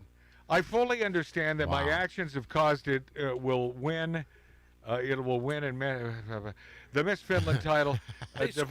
On a personal note, I would like to say we wish Sarah all the best in her future. Well, no, you don't.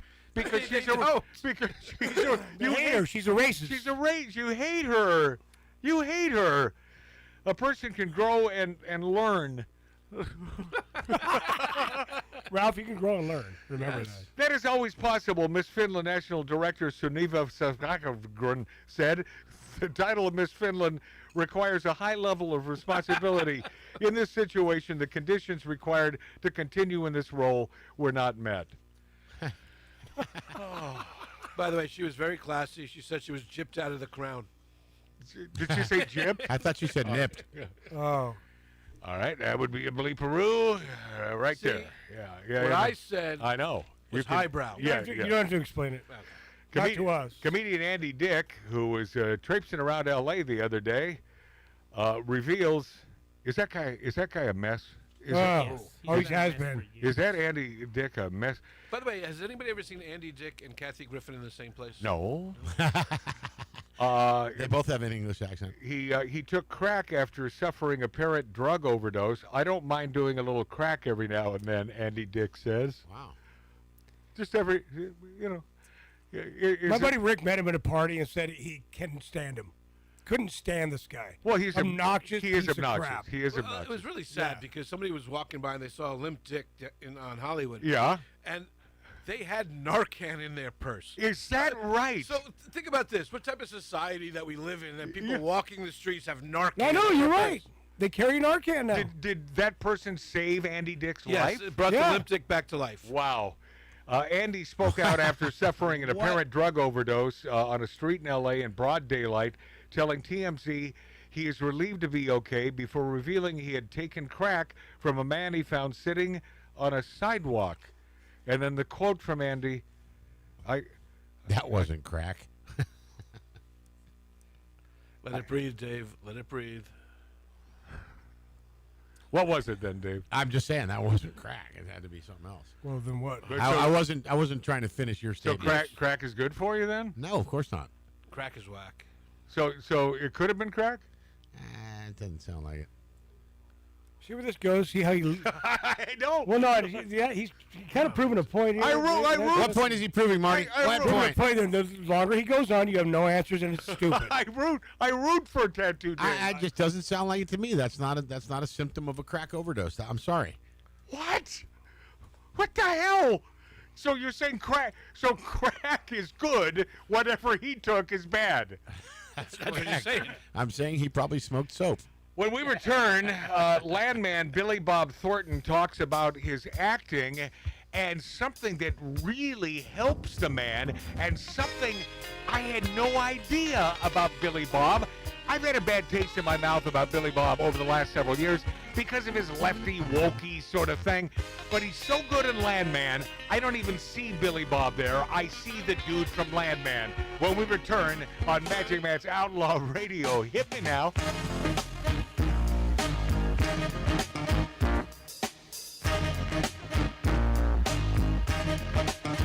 Wanna buy a new car, but the price ain't right. Ain't that droll? Be a damn sight cheaper, yes it would.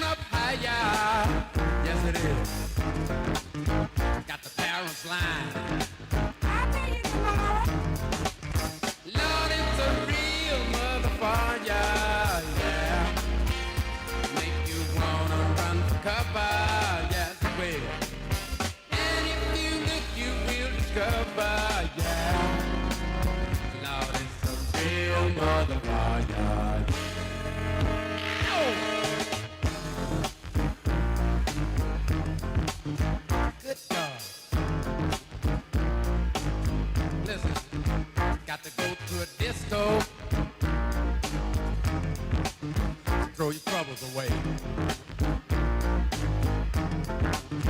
Dance to the music that the DJ plays. Well, all right. And then the lights come on, yeah, like you knew they would. That cold. Gone home and face the music. That don't sound too good. Ain't that cold? Listen. Lord, it's a real motherfucker. It'll make you wanna run for cover, yeah. And if you look, you will discover, yeah. Lord, it's a real motherfucker, yeah. Oh!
Yes, it will.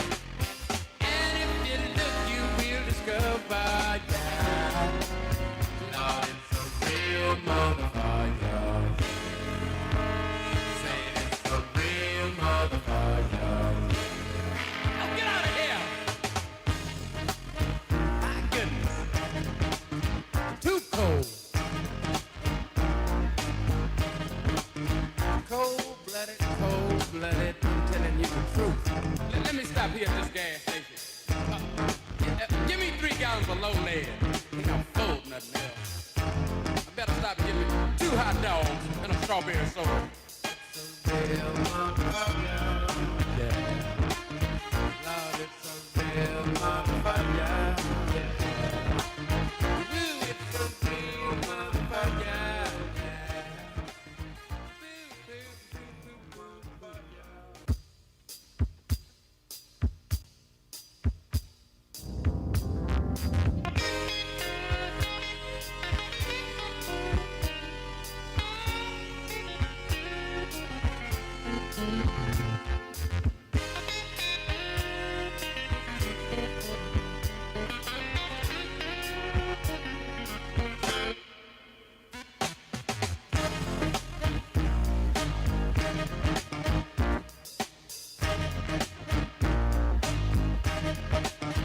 Wanna buy a new car,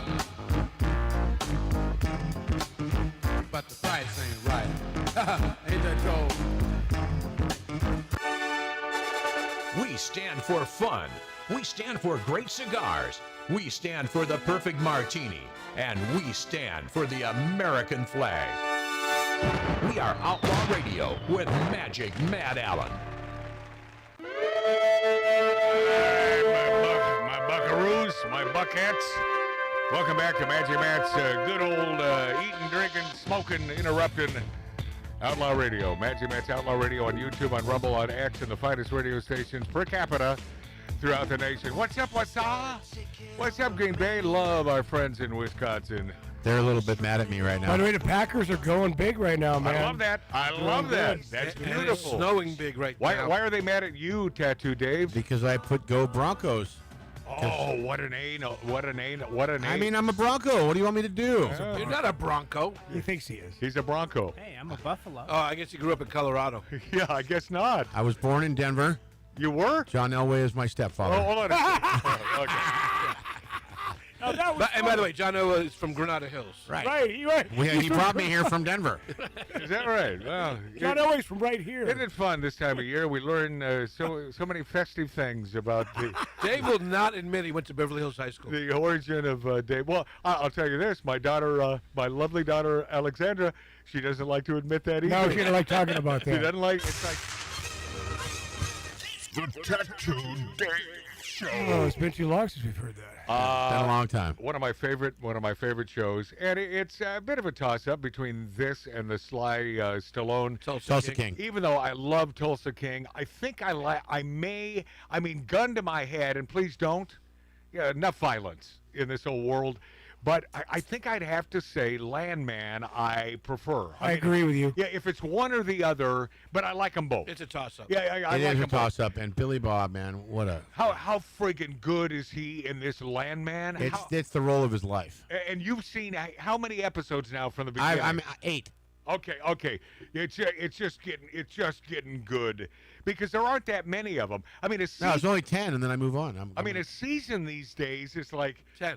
It's It's, ridiculous. it's the new streaming world. It sucks. It does suck. Yeah. It really does suck. So a lot of people won't watch them for a while, and then so they can watch them all in a row, like my buddy Robert Hayes, a.k.a. Captain Stryker, the world's greatest country songwriter. It's a full day, 10 hours. Yeah, right. And you can have a happy time. That's right. A little popcorn, a little whiskey. Oh, here comes Bobby Hayes. This is a song Bobby wrote.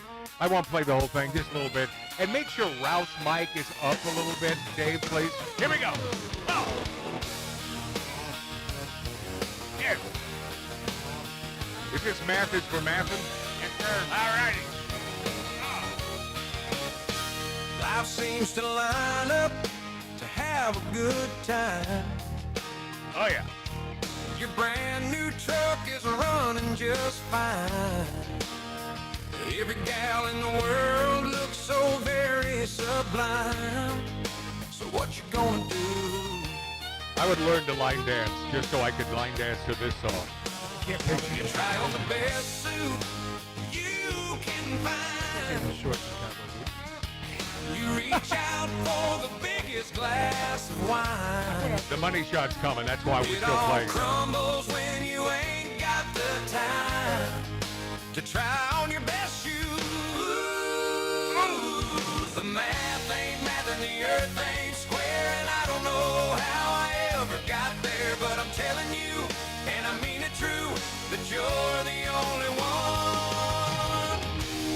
So good. That's Bobby Hayes, Captain Stryker from Airplane. Ah, love it. I got a little quick story. Speaking of line dancing, All right. last night I took my girl to dinner. We just went to this. There's a new sports bar out by her, and we're like, let's just go have a burger and try it. All right. Turned out to be a country night. Oh, no games on, so it was just it's a really cool place. Yeah. We walked in there packed, and there was country, and I can't count how many 21-year-old girls just line dancing. Oh, and it was pretty spectacular. Okay. Is that the Cowboy Palace? No. It was out in Santa Clarita. Out that way. Oh. For those of you watching us on YouTube, I'm pointing Spitting out. distance the other way. Yeah, the other way.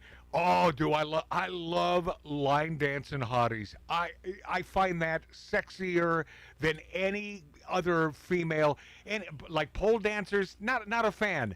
But line dancing, there's. And you know what, Matt? You know what? I found myself because I grew up. I've been going to the Cowboy Palace on Sundays on my bike for 30 years. By the way, that's a joint in the San Fernando Valley.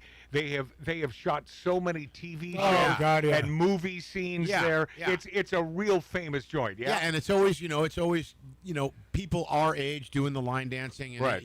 and to see these 20-year-olds doing it, and I'm like, where did they learn to do this? Like it's so far They got nothing better behind to their do. time. And you're thinking Back in the 90s, Denim and Diamonds in Denim Santa and Monica, Diamonds, yep. over on Ocean Avenue. Oh, yeah. Oh, my God, it was great. Playing pool and country music. And Dave's thinking to himself, and he whispered in his lovely lady's ear, "Do you mind me taking you home? Because I it's only 2 minutes from here." No, I just told her I was tired, and then I went back.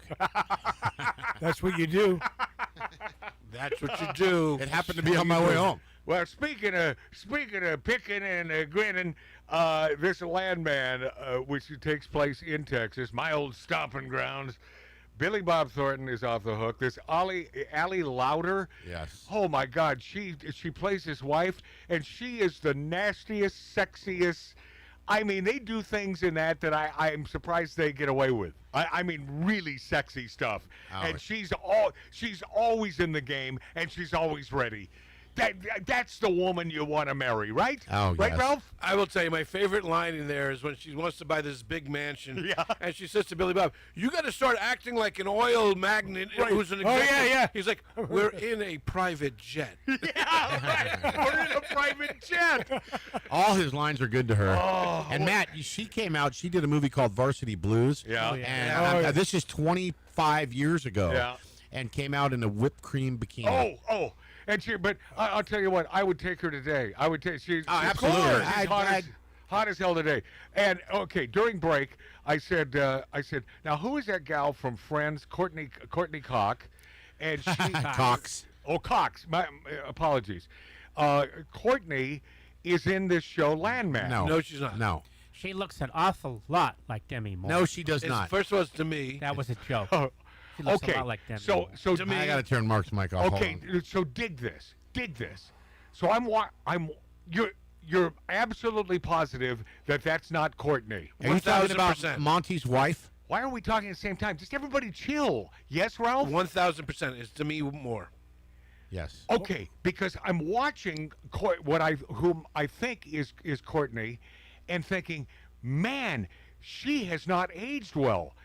Only because I got a feeling that Courtney has not aged well as well. Well, Courtney is a Madonna plastic surgery nightmare. Right. And admittedly, publicly. Well, okay, so you understand my confusion, because if you're saying this is Demi Moore, yes, I would swear up and down this is Courtney, because look, I would have lost that bet. I thought it was too. By the way, Ralph, you should have bet me on that one. You would have gotten your 20 back. You would have got your 20 back, because I swore up and down.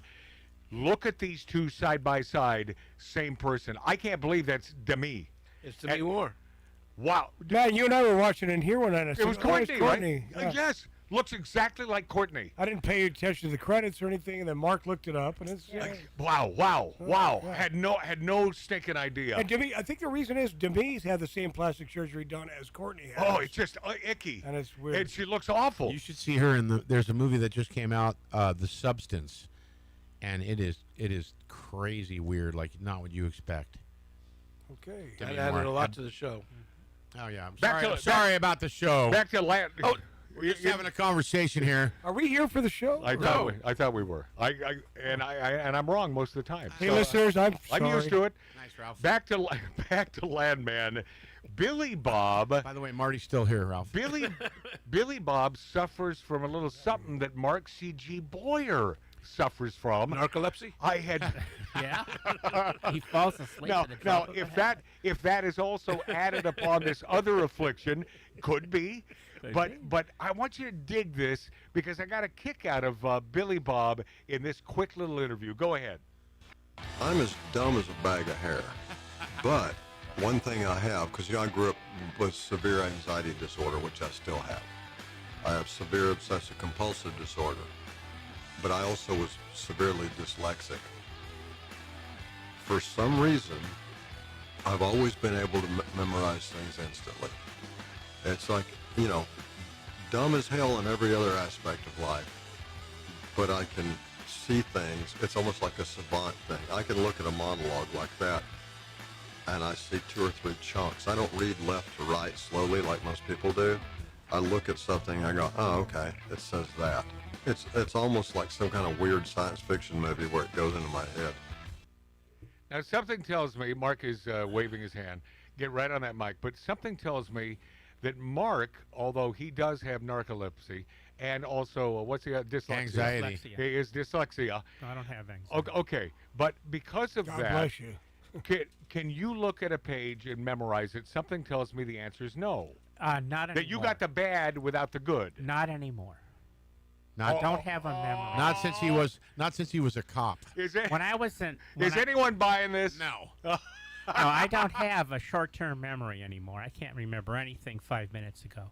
Mark, you don't have a last night I asked you to remind me something today, and you didn't. memory. That's not Short short. term. That's I long. forgot. That's But are you trying to tell us that at one time Yes. you could do what Billy Bob could do? Yes. Look at a page and remember it. And I will explain to you very quickly. All right, go ahead. In the late 60s and 70s, there was a program called Evelyn Wood. Yeah, of course. Yeah. The Speed sped reading. reading course Yeah. where you could increase your Of course. comprehension. Right. And I took that because I couldn't read linearly. Right. I'd get lost and confused, but I could follow the Evelyn Wood, just look at the symbols and get the meaning. Okay, so that's just cheating. No, it's Sorry. just a technique. Billy Bob was born with it. You took a class. And I learned how to do it. All right, so Billy Bob, and that is more. I will tell you this. That is more than half the battle in acting. I have been in a few roles. If I recall, With Burt Reynolds? yeah, if I recall, I started a movie with the great Burt Reynolds. I believe you did. However, #1 box office star for many years. in France, me. But here's the bottom line, Ralph. That the memorizing of lines, if I could do that like a Billy Bob, I would be acting right now. Sure. It would be my thing. It's a tough I would summer love to job. do it because I got no. But I'm really good now after all these years. I can act without acting and ignore all the crap. And that's the problem with acting. Most people who think they can act, they really can't act because they're acting. But instead, if you just say, okay, who am I in this? This is what I would do. This is what I'm doing, and then do it. But the memorization of scripts, are you good with that, Ralph? I bet you're not bad. I have a great story on that. Yeah? So my best friend growing up was a kid named Doug McKean, and his big film was On Golden Pond. Okay. And he played Jane Fonda's son. Right. And that was Henry Fonda. It was also in the film. He said he was running lines with Jane Fonda, and Jane was like, Doug, don't worry about what's written on the page. Whatever you feel is right, and go with that. All right. So then he's running lines with Henry Fonda, and he says to Henry, he goes, I just don't feel these lines. He goes, kid, we get paid to read. So he's giving him advice like That's true. he's giving him advice like improv, and people do improv stuff. But a lot of the directors are going to stick to the script, stick to the script, No. stick to the script. Especially because the writer is usually there on Right. set, They're going, and he's stick looking. to the script. He's Well, looking. she's at, called Scripty, and they outline, He's please. looking Line. at every stinking line. It's like, oh, no. And Here's the difference. Yeah. Because I worked with Norman Lear. yeah. In film, it's a director's medium. Mm-hmm. So if you go off script, they don't care as long as the scene looks good. Right. TV is a writer's medium. Yeah. And you go off script, they freak out. Yeah. They want you to read every single Verbatim. word that they wrote. So we would have to assume that Billy Bob in Landman is probably reading word for word. Taylor Sheridan is probably demanding that. Yeah. And P.S. When you approve your muster as a writer, as a producer, like a Taylor Sheridan, then you stick to the damn script. Correct. Yeah, you stick to it. And this guy, as I mentioned, Billy rubbed me the wrong way, and so I didn't want to like him. But I love my Uncle Dick in Dayton, Nevada, and he hates Trump. He hates Trump, And he rubs everybody the wrong way. and Uncle Dick rubs everyone the Never wrong way. rubbed me the wrong way. So I will tell you this. See, once again, denying. Comedy.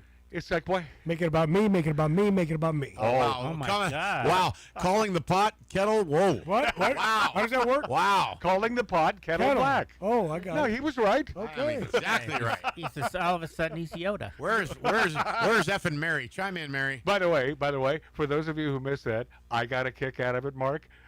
All of a sudden he's Yoda. Nicely done. I love that. That was good, Mark. So we have no dog in this fight, whether you watch Landman, whether you don't. But I'm telling you, I look forward to the next damn episode, and I think they're coming up on the very last couple episodes of the new season. Yeah, I think there's one or two left. And it just started. It just started. Yeah. This is one of the biggest times in Billy's career right now. Even though he's done some brilliant movies, He's So- absolute perfection. By the way, in and not this to role. mention the fact that he's a brilliant musician. Is he brilliant? Well, excellent. Oh yeah. Excellent. All right. What does he play? Guitar and sing. I didn't know that. Yeah. Okay, because I looked up his bio.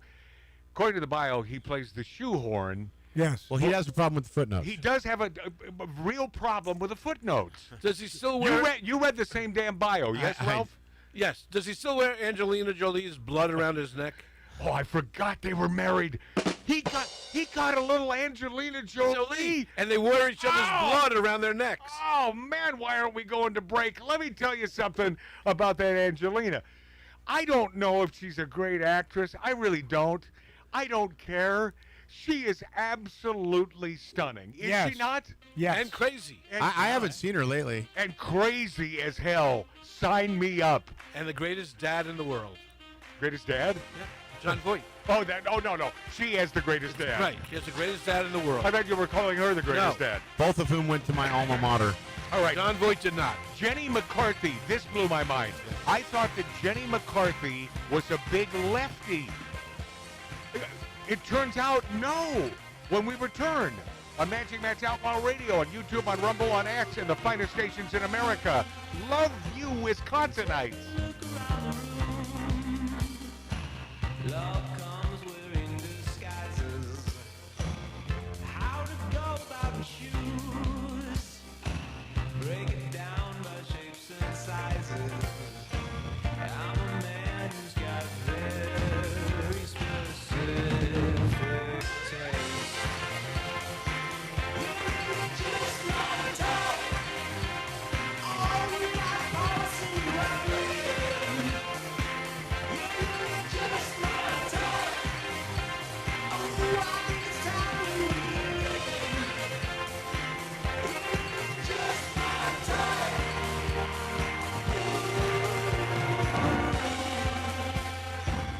When there's loving in the air, don't fight it, just keep breathing. I can't help myself but stare. Double check for double meanings. I'm a man who's got very specific taste. You're just my type.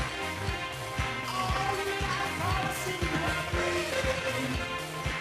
You're just my type. Oh, I think it's time to leave. You're just my type.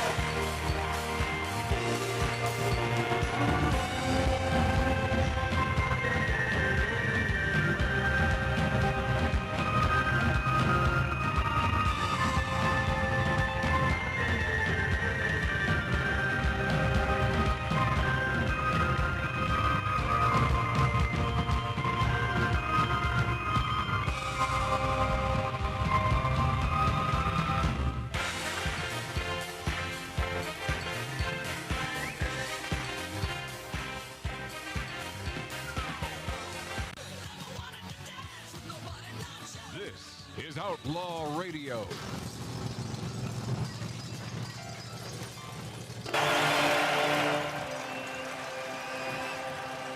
Woo! Welcome back, my friends, my friendlies. Welcome back, Magic Matt's Outlaw Radio on YouTube, on Rumble, on X, the finest stations in the nation, including but not limited to the great state of Wisconsin, home of the greatest beef jerky on this here planet. What's the name of that company? I don't know. It's good, though. No, it's Wisconsin River Meats. Yes. Oh, my God. That sweet bourbon jerky. Ah, Big John. Big old John.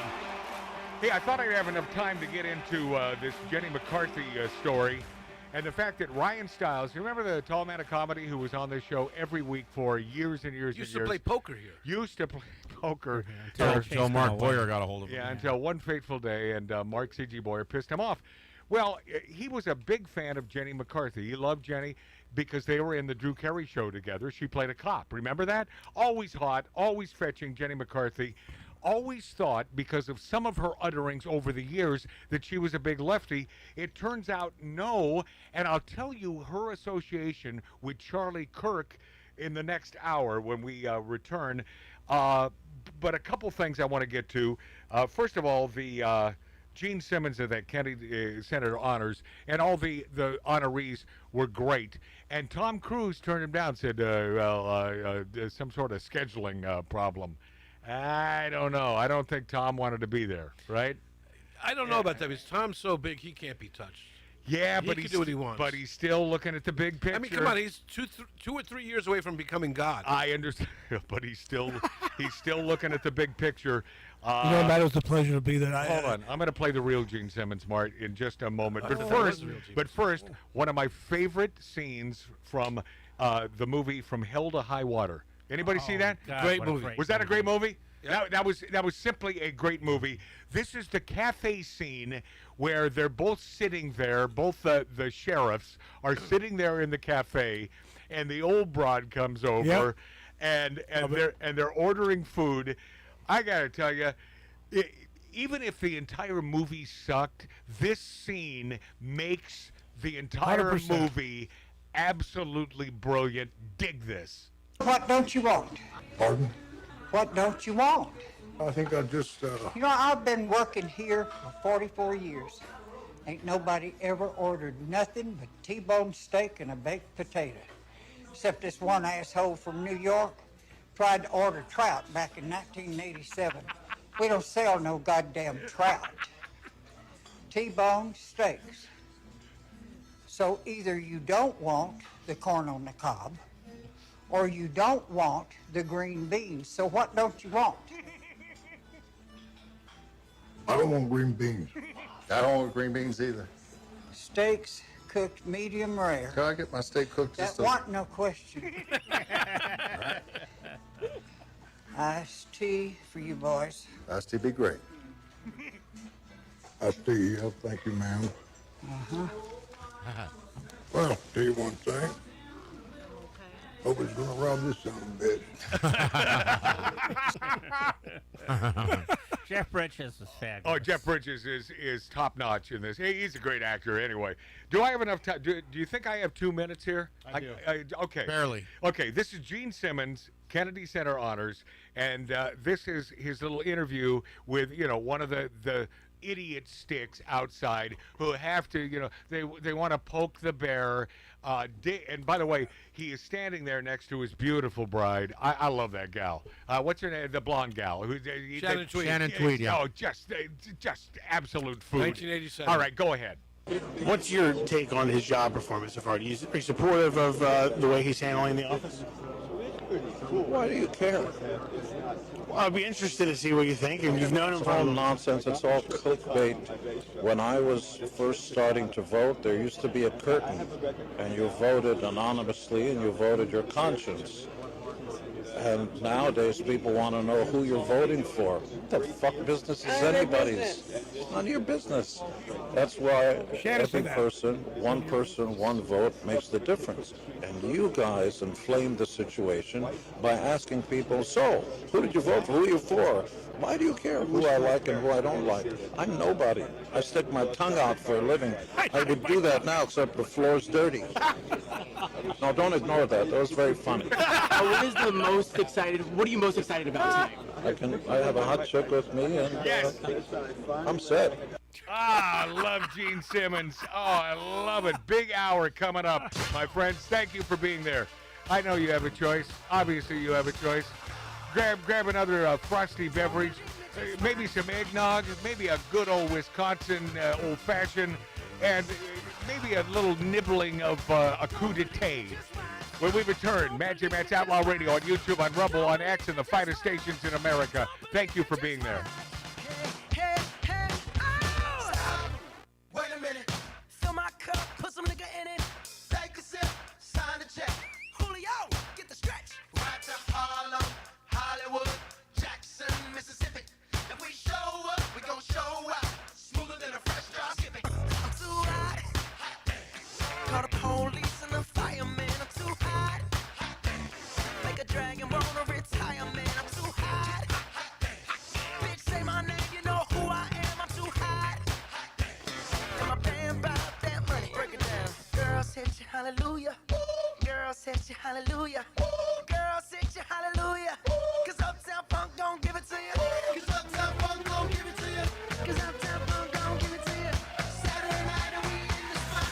Don't believe me, just watch.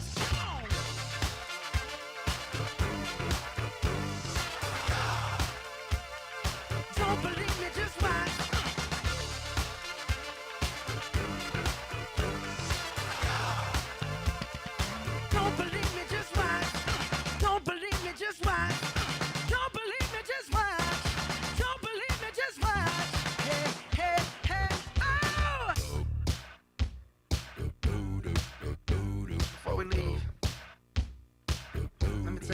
something. Uptown, funk you up. Uptown, funk you up. Uptown, funk you up.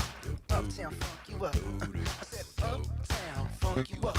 Uptown, funk you up. Uptown, funk you up. Uptown, funk you up. Come on, dance, jump on it. If you said and flown it. If you freak dead and own it. Don't brag about it, you show me. Come on, dance, jump on it. If you said and flown it. Well, it's Saturday night and we in the spot. Don't believe it, just watch. Come on.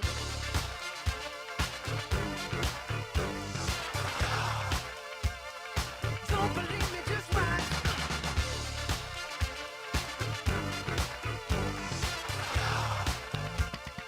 Don't believe me, just watch. Don't believe me, just watch. Don't believe me, just watch. Don't believe me, just watch. Hey, hey, hey, oh!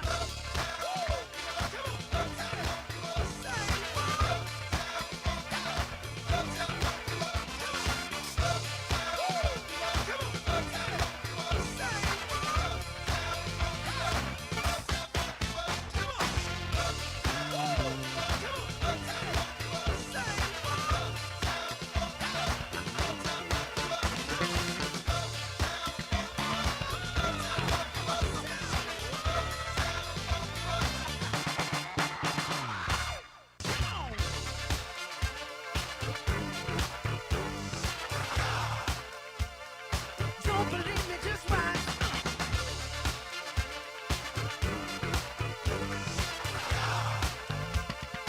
Don't believe me, just watch. Don't believe me, just watch. Don't believe me, just watch. Don't believe me, just watch. Hey, hey, hey, oh! Stop. Wait a minute. Fill my cup, put some nigga in it. Take a sip, sign the check. Julio, get the stretch. Right to Harlem, Hollywood, Jackson, Mississippi. If we show up, we gon' show out. Smoother than a fresh drop skipping. I'm too hot. Call the police and the fireman. I'm too hot. Make a dragon wanna retire, man. I'm too hot. Bitch, say my name, you know who I am. I'm too hot. And my band bout that money. Break it down. Girls hit you, hallelujah. Girls hit you, hallelujah. Girls hit you, hallelujah. Cause Uptown Funk don't give it to you. Cause Uptown Funk don't give it to you. Cause Uptown Funk don't give it to you. Saturday night and we in the spot. Don't believe me, just watch. Come on.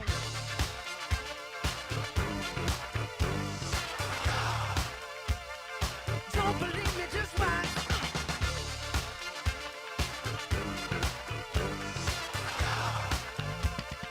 Don't believe me, just watch. Don't believe me, just watch. Don't believe me, just watch.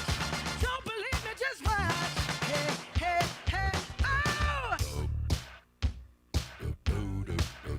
Before we leave, let me tell y'all a little something. Uptown, funk you up. Uptown, funk you up. Doohickey, you know, the doohickey that rolls. Hi, this is Meatloaf. Okay, kids, you know what time it is? You know what time it is? It's Outlaw Radio time! Most imitated radio station in the nation. I'm through with standing in line for some fun to begin, but I found a good thing leaving me with a grin. It's time for Outlaw Radio to begin. You have the great Billy Gibbons here? Yeah. It's very cool. He just passed out. Yeah. Hey, that didn't sound too bad. Huh? Had to lighten them up loud. Oh, man. We're here with Matt. Oh, yeah. Had to lighten them. Oh, little Outlaw Radio. We're here with Matt. And he's not fat. We got all his guys and girls in the house. Let me tell you, that's where it's at. And that's, ladies and gentlemen, Matt Allen. Pass me a gallon.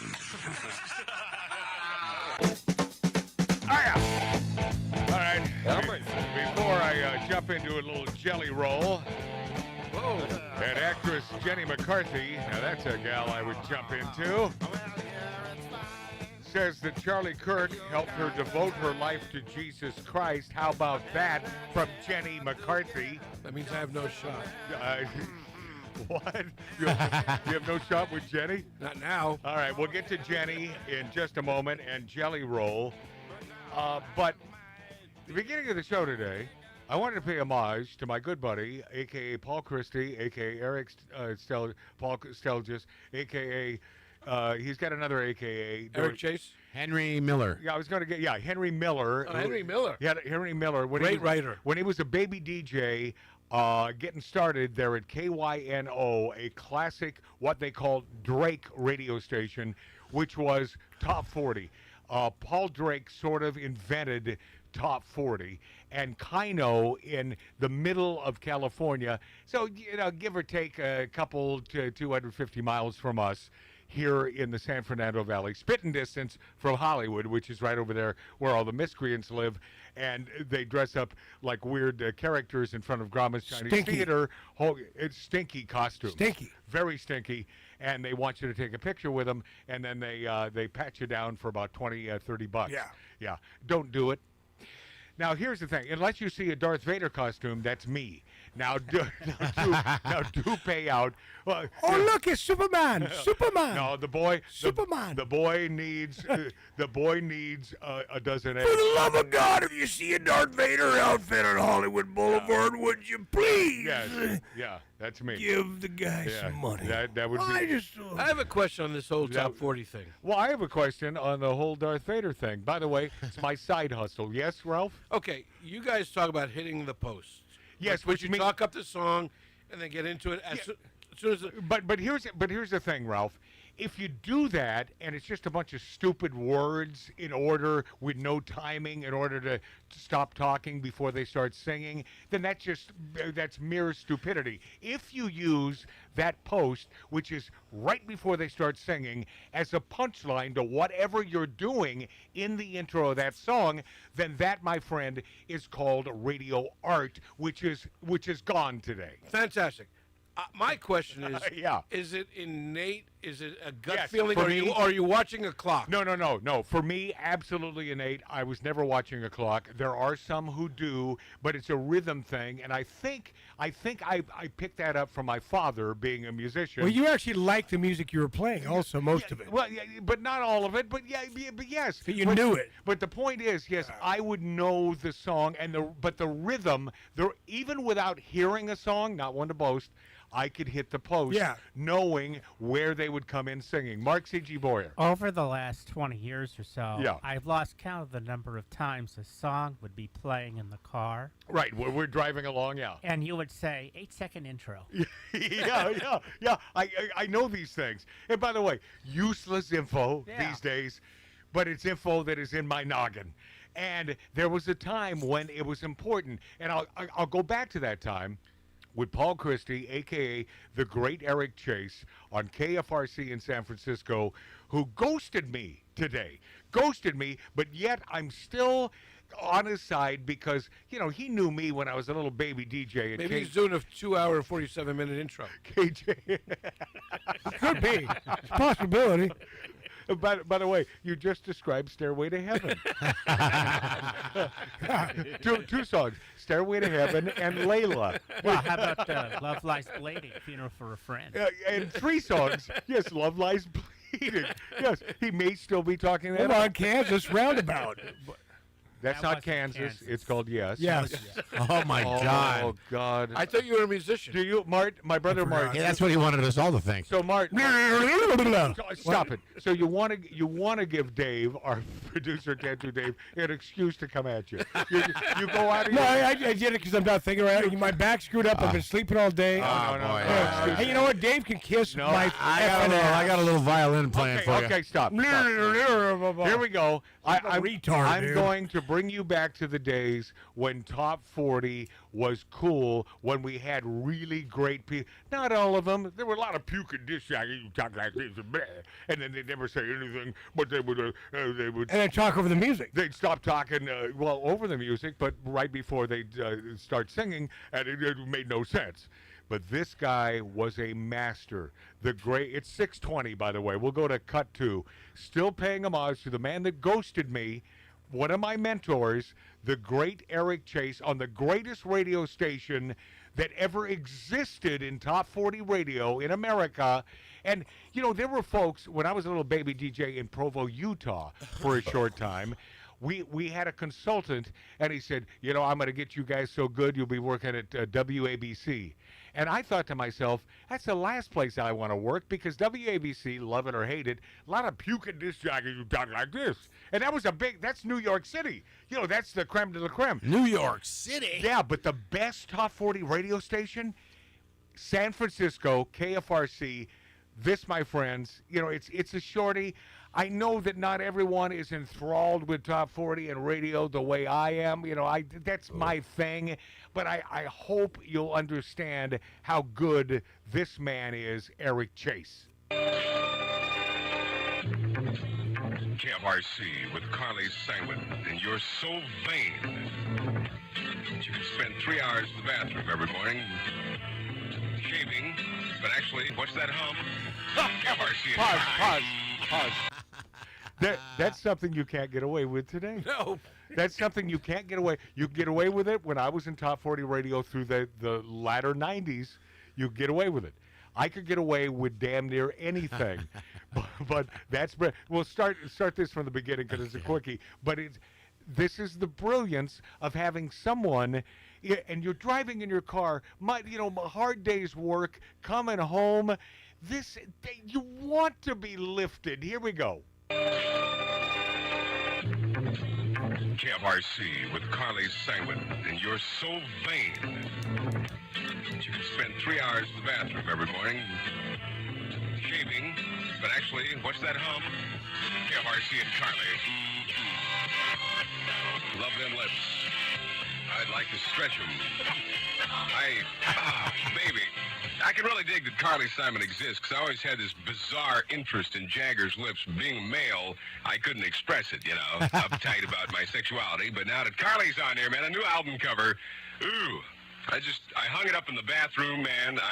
Canoe? Ladies, get that guy of yours a gift set of canoe, then watch him go canoeing. And if your old lady, one night, tells you she's too tired to canoe, locks yourself in the bedroom. You hear an electric sound. You look for your 5-speed vibrator and it's gone. You know, the thriller's gone. Hey, that guy's awesome. I got to tell you though. I know where you get it. What's this fixation with vibe? A lot. Yeah. Okay, hold on. I'm going to play one more because I'm in that Eric Chase mode. Eric Chase on KFRC. It's the next one. And by the way, I know there's a chance I'm boring you. I hope I'm not. But remember when Top 40 radio was cool? You know, it was really cool. Well, this is the guy that made it cool. Go. Chase placing another double $2,000 Jubilee cash call. Now, when I call you, answer. Do not say hello. Answer me with the phrase that pays. Tell me the title of the song I got on. Win all the money. $2,000. Let's do it. Seals and crops. We may never pass this way again. So what do you say? Would you? KFRC with the Isley Brothers and Who's That Lady? This is Eric Chase at 446.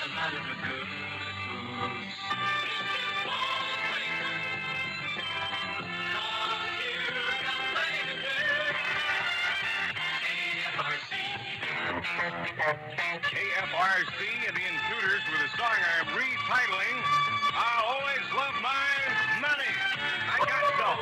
I got the fast $50 bill, a little bonus, man. If what we're doing is not enough, sometime this afternoon, I'm going to give it away instantly. I believe you'll get off on it. KFRC. Up to to 54 minutes of music per hour. Ain't nothing I can say. KFRC feeling stronger every minute because I got so much wrapped up in it talking about my show. Giving away Fresh Fly albums, bonus registration clues, chance for you to rip off Mick Jagger's Morgan, and if it's not enough, let me stretch it out, get down and tell you I am going to blow off a $50 bill today on my show. Guaranteed giveaway, you got to win it. Now, here's what I really dig about that break. I'm going to stretch it out. What he's saying is, in order to hit the post, I'm going to stretch it out. What I found funny was too, his $50 bill. Yeah. Oh, yeah. Oh, hell yeah. But how about this? 54 minutes of music. Yeah. And it's not that way. It's 43 now. No, but dig this. Up to, yeah. Up to, which could be 13 minutes of Okay. music. Yeah. Up to, they were giving away Mick Jagger's car on that Wow. radio station. That's what he's talking about. The Morgan. They were giving away Mick Jagger's car. So anyway, Matt. Eric Chase, screw you. Yes? Do you remember? Because he ghosted me. Yes. Do you remember a long time ago you had Rick D's visit? Yeah, and of the course. two of you did a post-off challenge? Yeah, but I don't have the challenge, but I do have. Speaking of, I do have Postmaster General. I do have D's. Okay, so he's I'm looking. Yeah, he's talking up Disco Duck. It might. I don't know. Would it be under D's? Because we got to sort of play that. Rick D's are acting like I like you, Matt, and that's why I came over with my posse, because Rick never ever would come to the show by himself. He always had his minions. No, he thought we were going to F him up. No, I'm kidding. No. It's like, I love coming over there with your alcoholic friends. That is so much fun. God bless you. You can't find that? I'm looking. It's D's dog. No, I don't know. But it's the talk There's up. a lot of them. There's a lot of them. No, I know that. You still looking? Yeah. All right. There was a guy on what's his name? Jesse Waters show, a country music singer. Hold on a second. The black dude. Yeah. I turned you on to him, right? Yeah. Well, he was talking about. I love that guy. He was talking about payola that Elliot Spitzer did away with. Yeah. He says, but today's radio GMs are forcing bands to do free shows on their radio station. Yes. Which is the same as payola. It is the same as payola. Of course it is. Yeah. Of course it is. Everything has changed. Well, you know what, Ralph? To that point, KLOS. My buddy works By the way, there. that's a local station here in L.A. It's the only like AOR-esque station, Yeah. album-orientated rock station still in existence in L.A. So they have a studio in there. They actually record bands. They have bands come in. My buddy works the sound over there. He goes, it cracks me up because these guys will come in, live stage, and he goes, the stage is beautiful. They have it set up in there. Like, the sound is perfect. Well, he does the sound. That's why he said the sound's perfect. Yeah. D's. Well, why would you be off mic? I don't know. I don't know which D's I'm looking for. That's the thing. It's the Disco Duck talk up. No, it's not. No, it's No, Drop what a do- Bomb on Me. Or no, no, it's, no, Casey and the Sunshine Band. Yeah, which song though? It's Casey and the Sunshine Band.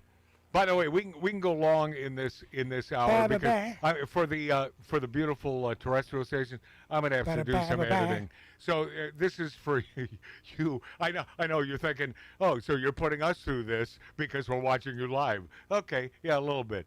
It's not Get Down Tonight, but I'm Your Boogeyman. I'm your boogeyman. So it might be D's Boogie.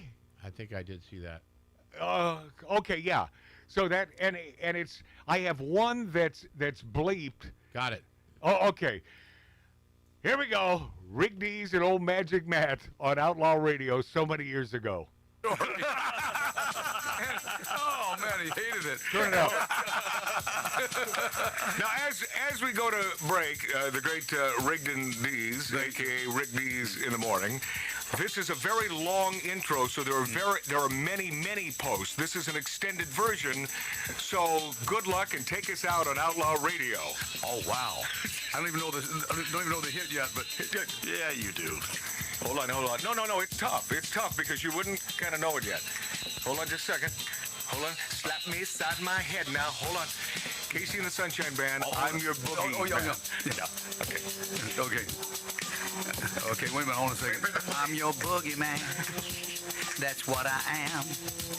I'm into whatever I can. Be it early morning or late at night. Be it ever. I want it tight. Boogeyman. Oh, yeah. I'm your boogeyman. Come on now. Slap us at my head now. I'm your boogeyman. Yeah. Okay, here it is. Magic Matt. Oh, yeah. It's called walking on the vocal as much as you can. You're going to walk on it. They always said, step all over it and irritate the hell out of everybody. Okay. Now, it is internet radio. Is it okay if I say fist you up the... All right. We'll be right back. On the epitome of radio broadcasting, that's Rick Dees and Outlaw Radio. There we go. That was great. By the way, I hit the post. Now here. Remember when he did? He got that from you. Well, no, yeah, but see, the thing with Dees is he always had rhythm too. Oh yeah. Yeah, he was sort of a singer. I mean, he did have a #1 song, "Disco Duck." Wow, that's not. It was a massive hit. That was a number. It is a #1 hit. Gold record. Jenny McCarthy says Charlie Kirk helped her devote her life to Jesus Christ. I thought by some of Jenny's utterings over the years, she was a big woke lefty. I don't know where I got that impression, or maybe she's decided to speak out because Trump is kicking ass. Jenny McCarthy revealed that she and her husband, Donnie Wahlberg, have become devout Christians since Turning Point USA founder and free speech martyr, the great, and I do mean the great, Charlie Kirk's horrific September 10th assassination. I started Bible study immediately, she said. I'm really digging this, Jenny. I want you to hear some of Jenny, and I forget who cares who the gal is that's interviewing her, but I'm. And by the way, my brother Martin and I were at a little Sunset Gower Studios. Yeah, Brady Bunch get together. Jenny was hosting with all of the at that time living Brady members, all of them, including the producer and writer Sherwood Schwartz. Yep, they're most of them are dead now. Yeah. Well, not most of them. The kids are still alive. All the kids are alive. Barry Williams invited us to this thing. I would love to meet Barry Williams. I think one day. the gay fathers are dead. Oh, he did. But she was the host, and, and then after the show, I said, I'm gonna go meet Jen. I've always thought she was sexy. Oh, she's hot as hell. That's because you bought Playboy. So I walked. Yeah, you know what, Martin? Yeah, you know what makes her sexy? She's like one of the. She makes fun of herself. No, she's one of them hot Chicagoans, man. Yeah, she's from Chicago. Oh hell yeah, she is a hot Chicagoan. I like her now. Well, man, so we walked up there, and I said, it was Bruce Gary from the Drum from the Neck was with us. Yeah. And I go, you mind if I get a picture? By the way, Martin, have you ever thought that about the fact that all of our friends are dead? Oh yeah, I think all about our it all the celebrity time. friends. Bruce Gary. From I go the visit Bruce. I'm still alive. I'm glad I'm not a celebrity. You're not a celebrity, but yeah, you may stay alive until you're 100, Tattoo Dave. But From your lips. I have more IMDb credits than you do, Marty. I used to have one that got ripped out for some reason. I don't know why. By the way, weird because there was nothing on it. Okay, my friends. Oh, why do you do that? Why do you feel the need to do that when pie on cake? Oh, it is. And there was one thing on it, and I got is. ripped down for it. Yeah, I was going to say the quote of the day is I had one thing on I IMDb. did. Yeah, so it was for a zombie movie. By the way, this is still for you YouTubers, for the most part, because there's a lot of editing. This is going to make my life a miserable hell this week, editing this for terrestrial radio. But you, my friends, you're worth it. The bottom line was that event at Sunset Gower Studios, she was cool as hell to us. She was great. Matt did his typical put the head down in the I'm going to get in this. He puts his head down right in front of her crotch. In a picture. Oh yeah. I would have done it on her boobs. By the way, the scent of roses. Oh. All right, all right. Here we go. This is Jenny McCarthy. She sell candles in an interview. Go ahead. You know better than anyone that the wellness space was predominantly liberal. Yeah. Back in the day. Correct. Now, if you say that you are into health and wellness, legacy media will label you as a far right, extremist. So, what do you think of that? Isn't that crazy? I don't know why that why is that? It is crazy. It's almost like I need a psychiatrist to break that down for me, because I've wondered myself. I'm like, as soon as you say something, look at, for example, if Trump says, eat more vegetables, people are going to run to McDonald's. I know. Oh, Well, yeah. they were chugging Tylenol. Right. When Bobby and Trump said, stay away from Tylenol if you're pregnant, you saw these pregnant women on TikTok chugging Tylenol. I was like, oh my gosh. I don't know if it's just there's certain people with more open minds or know how to critical think, or Pause. I'm not sure. It's a Pause. psych. Jenny McCarthy, let me answer that for you. Yes, there are critical thinkers. They're on the right. They're on the right. I know you're trying to be diplomatic here because you know the answer to this, Jenny McCarthy. Well, I thought that. Psychology question that I would love answered. So if you ever have a psychologist, please ask that question, because I want to know that. What sentiments do you hear from Hollywood about Maha? Are they secretly very supportive of the Maha movement? Secretly very supportive. Okay, cool. I've been mentoring mothers online who DM me still, but also celebrities that have called me and said, I don't want to come out. I don't want people to know I have a child on the spectrum. I don't want people to know my schedule. Can you help me? And I honor that because they saw what happened to me. Yeah. They don't want to. Who in their right mind, after everything that I've kind of would be like, I want to be that next person that gets, bullied for so many years. So there's more conservatives than you would know hiding out in Hollywood. Hell Where do you consider yourself to be politically now? Conservative. Yeah. Nice. So before you God had said bless you, independent. sweetheart. Yeah, independent. I mean, I would lean both ways. If Bobby ran as an independent, I would have said the word independent. So what inspired this change for you? Mainly what you've talked about as well. Pause. So what changed her was Bobby. Yes. Yeah. That's what. Good. Whatever it takes for you to grab a Yes. plane and do the right thing, Jenny McCarthy. The conservative values. I noticed that, like I said, there's more questioning authority, less government control, closer to God. Just lined up. It's interesting you bring up closer to God. After Charlie was murdered, you posted yourself listening and singing worship music. Yeah. She was crying. I ugly cry like Kim Kardashian, so Ugly cry. Why do you get emotional at that? I won't be able to talk at the same time. I'm not embarrassed to cry. I just Give her a tissue. I don't even need a tissue. I don't even care. Oh, great. It was so sad because the work he was doing was so good. Yep. And it's amazing to me how people really do have two realities.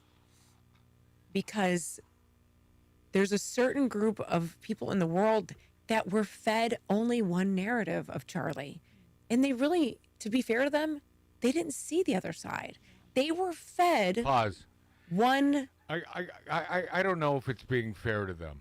Yeah, I was going to say the because same damn thing. yeah, because if you want to seek this out, you can find that Charlie Kirk was a really good dude, and he was fair as heck. She's a female. So meaning that she's more diplomatic Correct. than us guys. Right. Yes. Right, Ralph. Go ahead. Narrative, and that's what they believed. But if you know what Charlie was doing, you would know it was such a gift. Yeah. And it was so good to, especially, I understood his journey so much in terms of putting yourself on the line. Yeah. I personally understood what it was like to get threats. I've been threatened my whole career and since I've come out. And I know that courage it takes to stand in front of people, to tell your truth, to go on shows, to get beat up, to get trolled. So I had such respect for him. And when he was shot. Wow. God bless her. She's sincere as hell. God bless her. Jenny McCarthy, I got to tell you, that Wahlberg, holy cow, what a lucky man. Oh, what a lucky man he is. Because his brother's Mark. Hey, Johnny did his own stuff. Not to mention, though, Mark is a very religious guy. Yeah, and very, probably very. a Kirk follower. Okay, let me just break it down. And I know I shouldn't because I always screw myself on this. No, because he's got some of the hottest poontang on the planet in Jenny McCarthy. Am I wrong? Anyone? No. No. Yes, we're little kids. But you have to explain my comedy to the group. Okay, we'll be this after back. I lie awake, I've gone to ground. I'm watching porn in my hotel dressing gown. And now I dream of you, but I still believe there's only enough for one in this lonely hotel suite. The journey's long, and I feel so bad. I'm thinking back to the last day we had. All fades into the moon. Soon I know I'll be back with you. I'm nearly with you.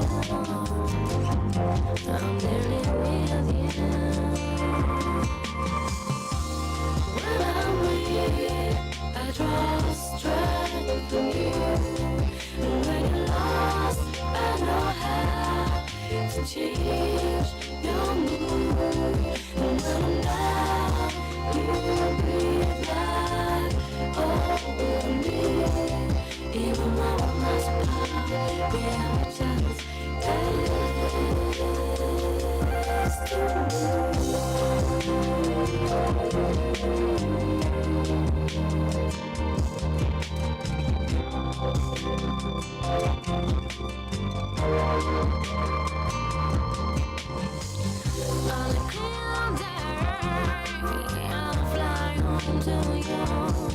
I'm bending time, getting back to you.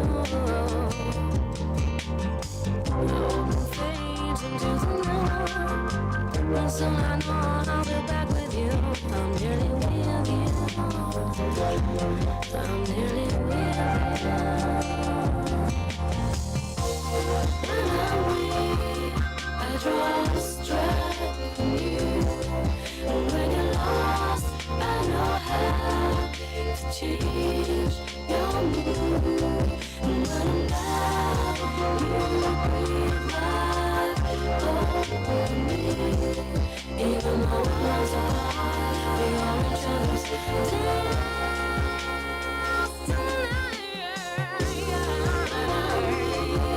I draw strength from you. And when you're lost, I know how to change your mood. And when I'm down, you light over me. Even though I'm not apart, we have a chance.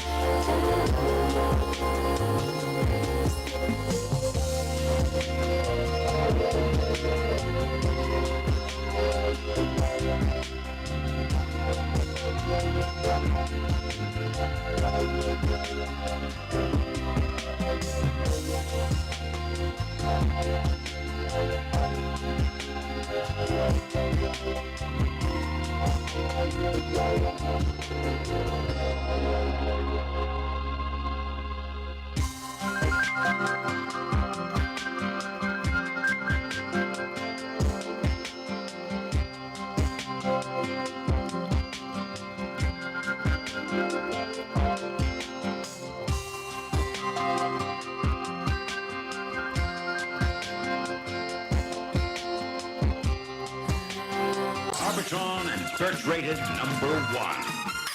This is Outlaw Radio with Magic Matt, the man who is always right. Sort of a double entendre there. Actress Amanda Seyfried, is it Seyfried? Seyfried. Will not effing apologize for calling Charlie Kirk hateful after his assassination. She will not effing apologize. Okay. Is there anything that she's currently in that I won't watch? I will not apologize for calling her not talented. Yeah, She okay. was in Sinners. Yeah, screw her. Yes. Screw her. AOC's campaign dumps tens of thousands into luxury hotels and Bad Bunny venue rental in Puerto Rico. AOC back at it. How does she? Matt, she makes $12,000 a month. I was just. And she spent $50,000 in a month in Puerto Rico on a Bad Bunny concert. How on earth did she amass that much money to throw out $50-some thousand at a Bad Bunny concert? Anyone? She doesn't pay rent. No, it's all the taxpayer money that she stole from her district. It starts with an S, Yes. and it sounds like stealing. Yes. Yeah. Alexandria Ocasio-Cortez, her campaign is under fire for filings showing tens of thousands of dollars spent on luxury hotels and a Bad Bunny venue rental in Puerto Rico, as her campaign claims that she regularly travels to Puerto Rico to support local causes. How about she supports her local cause where she's a representative? Yeah, because Puerto Rico doesn't stretch into the Bronx. I don't think so. I've looked at the district. I don't think so. Puerto Rico is.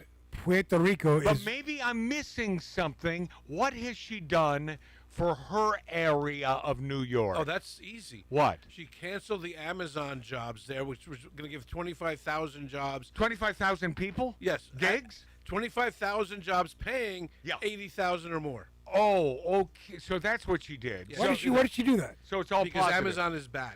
Yeah, Amazon bad. Okay. Even though the owner is as left as she is. Jelly Roll wants a path to redemption for restoration of gun rights. Jelly Roll yearning for a path to redemption that allows felons to recover at least a portion of their gun rights. And it's only because he simply, and by the way, I'm sort of feeling for the dude. A felon. Because but I am, because I'm not. He simply wants to go hunting. He petitioned for a full pardon. Yeah, because he wants to go hunting. That dude has dropped like 200 pounds. Oh. He's a half a junkie. They call him Veggie Roll now. That's too bad. You know, if you made your money on being a big boy, then just stay a big boy. Yeah. Singer Tish Hyman confronts a Democratic Representative Ro Khanna. By the way, am I wrong in saying that I can't stand that guy? I just found out he was a dude. I thought it was a woman, Ro Khanna. He looks could any way the wind blows. Right. Over men in women's bathrooms. Trans are not women; they are men. Tish Hyman, who we adore. If you're a newcomer to Magic Matt's Outlaw Radio, we adore this gal, formerly from the Bronx, living here in Southern California, confronted Rep. Ro Khanna over him allowing men into women's bathrooms and locker room. Stay out of the women's locker rooms. We don't want it, Hyman told the man in footage that went viral. Hyman also shared a video of the incident on her Instagram, writing in the caption that she and other women had made several complaints to the gym staff about the man entering their locker room. Multiple women. I have repeatedly made written reports. This gal is not a wallflower. No. She's had enough. Love it. But the left is having a very tough time coming at her because not only a beautiful black woman, but happens to be a lesbian on top of it. So yeah, there she is. There are no trans kids. There are just children. There Stop she is. transforming children. Yeah. No one can Right. make a decision that I young. love her. When I was 12, I would have transformed. I love her. Anyway, that's Tish Hyman, and she is a gorgeous gal. I'm not talking aesthetically, you know. But I'm talking about her soul. I'm saying her soul. And by the way, you know, to each their own. I mean, gorgeous aesthetically as well, if that's what you're looking for. You know, a lesbian black chick. I'm kind of looking for one. By the way, me too. Why not? Beauty's in the eye of the beholder. Ted Danson married Whoopi Goldberg. Oh no, but that's not a good look. Hold on. They never married. Oh, they didn't? No, they were dating. The same thing. But that's a Ted Danson trying to prove how left he is. In blackface, he dated her. I used to like Whoopi. When I discovered that Whoopi smoked cigars, you know, that was 20 some odd years ago when she didn't really come out politically. I used to like the broad, but I think it was more than the cigars. I always appreciated her beauty and her lack of eyebrows. She is, by the I way, quit. I'm done. one of the Good, leave. one of the Teenage Ninja Turtles. You won the bet. Speaking of black chicks who have their act together, Tish Hyman and this gal, I wish I had her name. I don't have her name. I'll give it to you.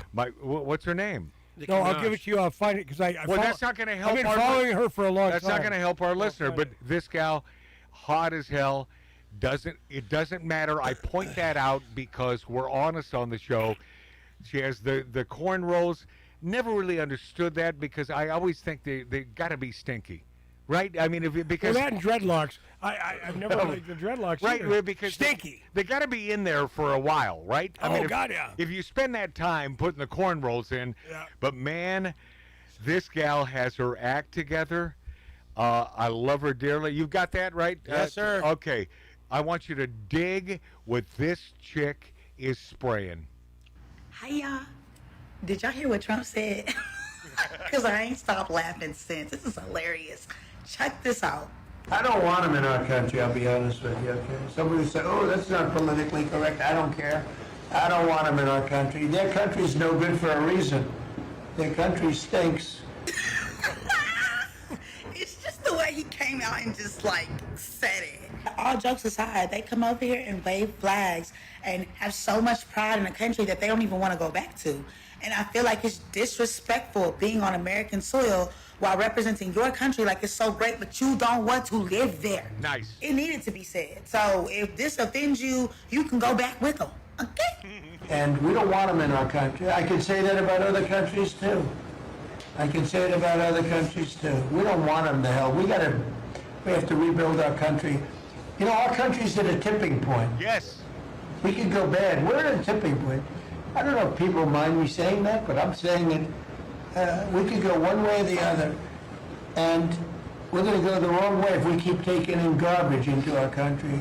AKA, Caucasians are becoming minorities. There are too many immigrants in the country, and they come in with too many different types of customs and beliefs, ideologies, bad habits. Okay? They come with baggage that we don't need as Americans. Okay?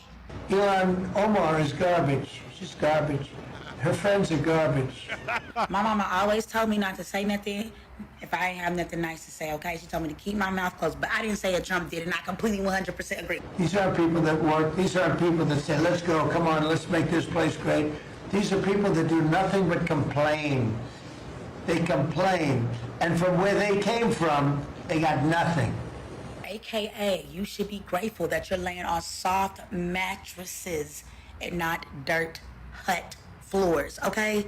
Be grateful. Don't come over here and start acting like uppity Africans. That's why we had a problem with Tyler. Come on now. You know, they came from paradise, and they said, this isn't paradise.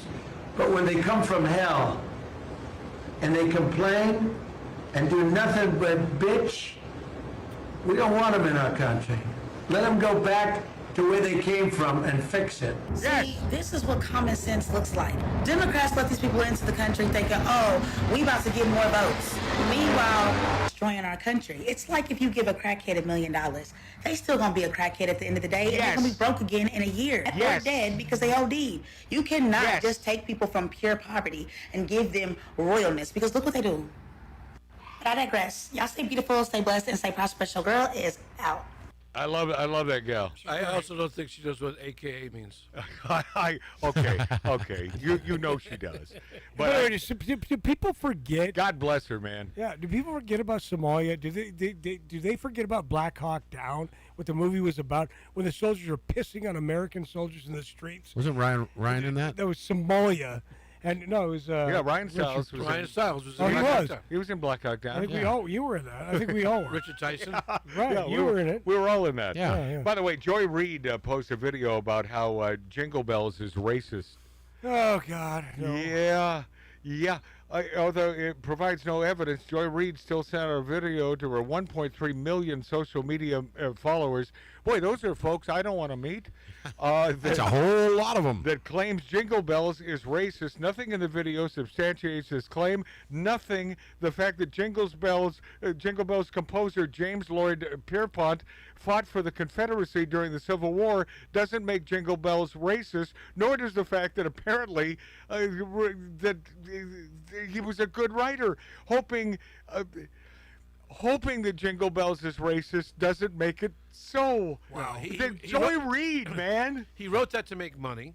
Yes. And then she said, on top of that, the bells were to scare the black people. It's beyond. They're insane. Yes, they are insane. They're insane. They are. The left is absolutely should be locked up in friggin' padded rooms. They're out of their effing minds. Oh God! And this Joy Reid, how many followers? How many stupid people? I bet 2/3 are Californians. Oh yeah. Oh, and I bet 2/3 are white liberal women. Oh, you know they are. You know they are. And 2/3 are that right there. Yeah. Cheers star Kelsey Grammer says Trump is one of the greatest presidents we've ever had, maybe the greatest. He says he said this while attending the Kennedy Center honors on Saturday. Maybe the greatest ever.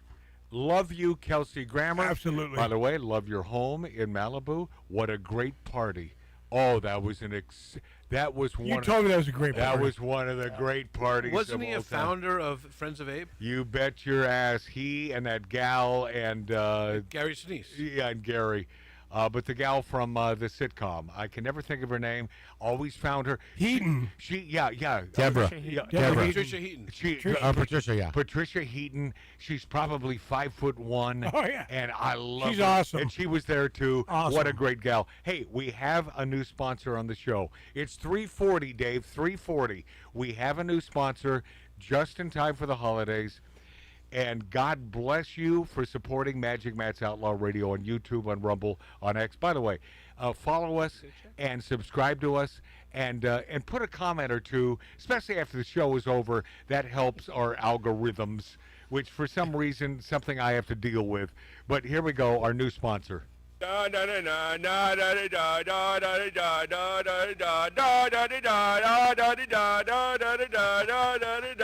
Boogie Boogie King making flavor whoppers. I wear paper hats. Would you like an apple pie with that? Would you like an apple pie with that? Ding by the dun, ding by the dun, ding by the dun, ding by the dun. I gotta run, I gotta run, I gotta run, I gotta run. Don't buffer fat and hot fat and really hurt bad and so the skin grabs. Would you like an apple pie with that? Would you like an apple pie with that? Where is the bell? Wait for the bell. Can't hear the bell. Where is the bell? Ding by the dun, ding by the dun, ding by the dun, ding by the dun. I'm Boogie King making flavor whoppers. I wear paper hats. Would you like an apple pie with that? Would you like an apple pie with that? Ding by the dun, ding by the dun, ding by the dun.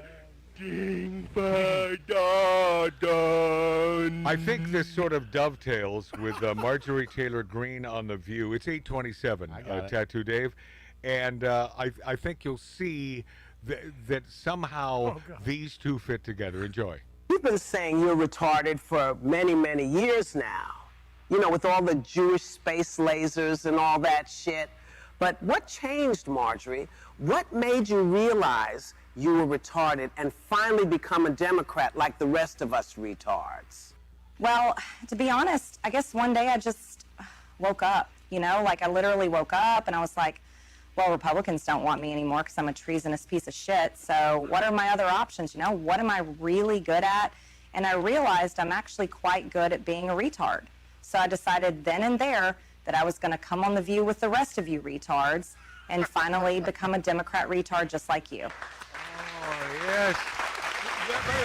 Does anybody know why she's retiring on January 6th? Yes, because she wants her pension. Boom. Yes. That's it. She's such Boom. She's such an anus. She is such an anus. I mean, I think Trump was trying to give her a heads up. You're not going to win. I think so too. Right, you're not going to win this. Yeah. And so just lay her down.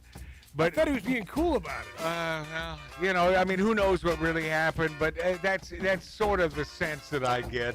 All right, when we return, hold on, I got one last little ditty. All right, well, we'll wait until we return. Matchy Match Outlaw Radio on YouTube, on Rumble, on X, and the finest stations in America. Next.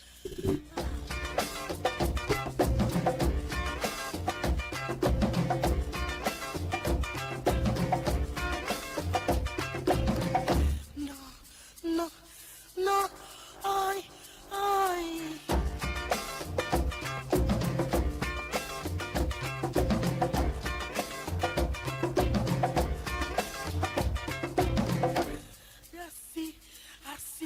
I see, I.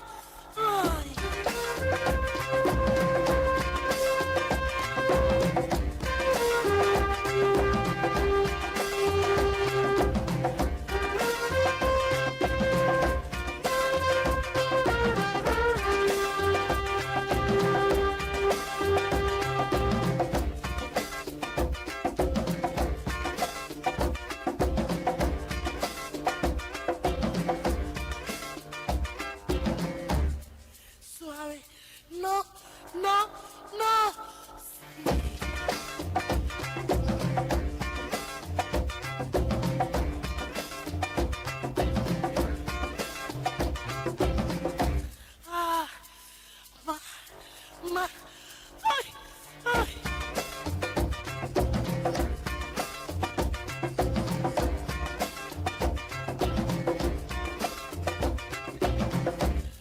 I know. Oh, my.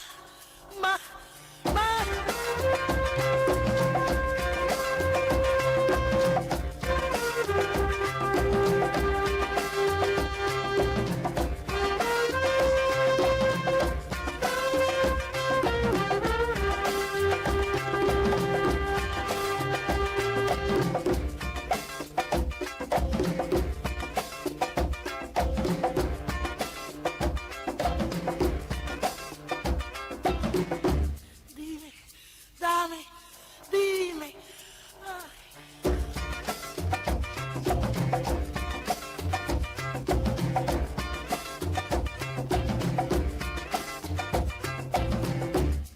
No.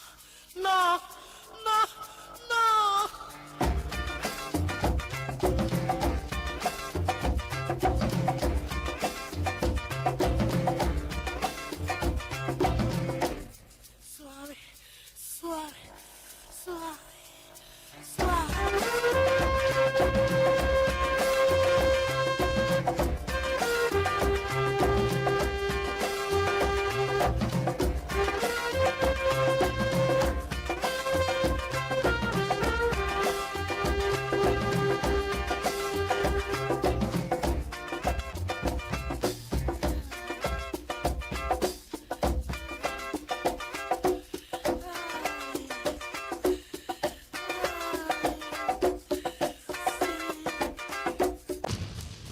Now we return to Outlaw Radio's Demons of Decadence.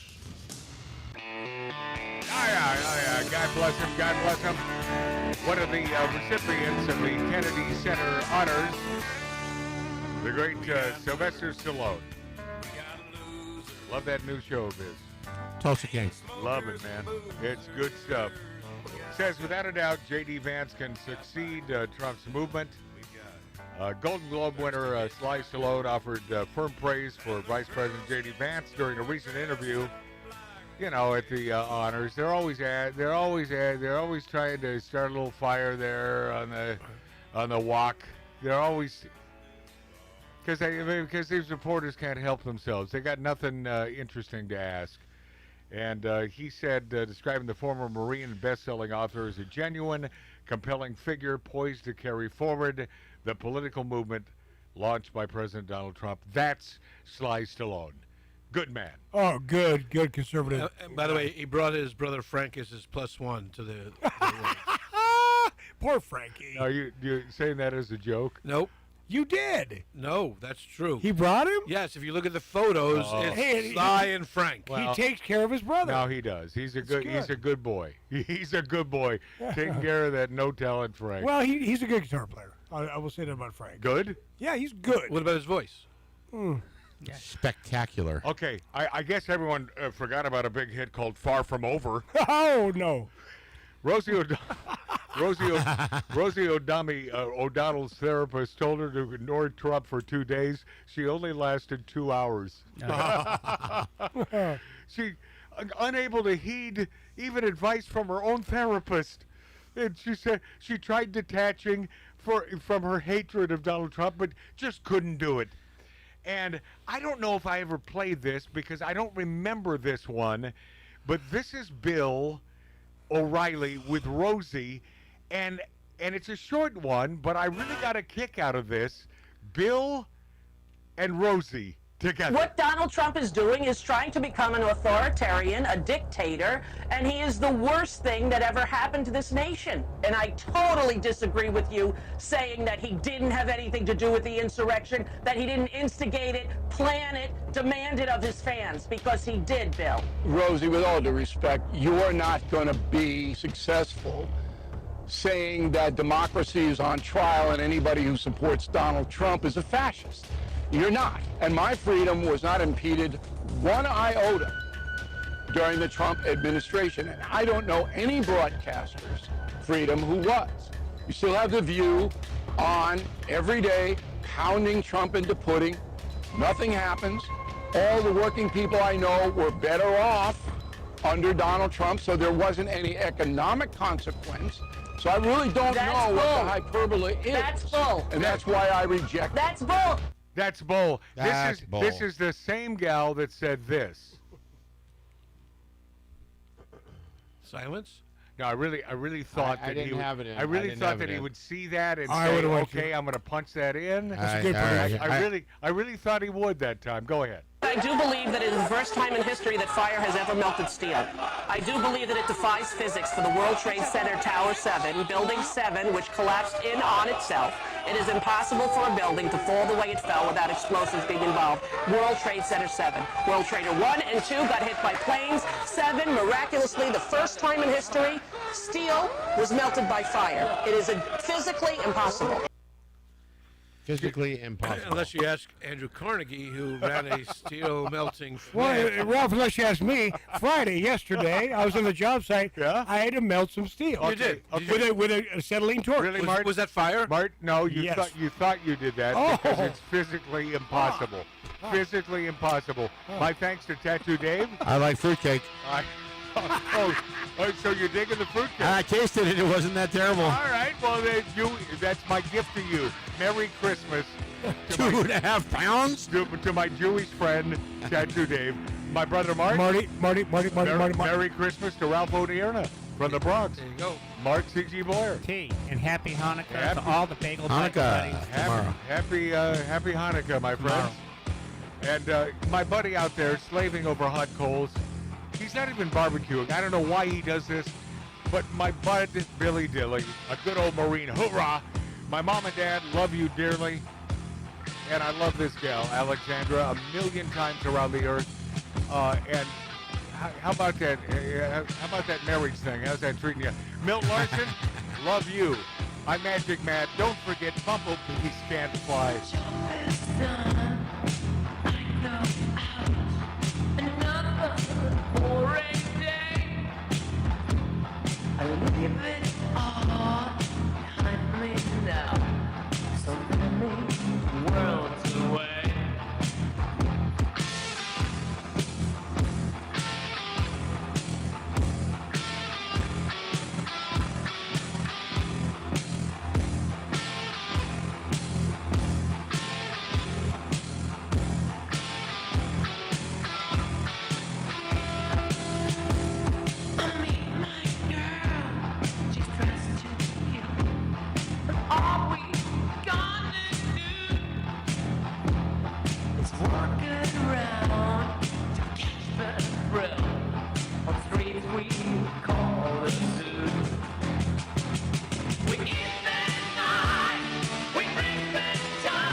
will feel the heat.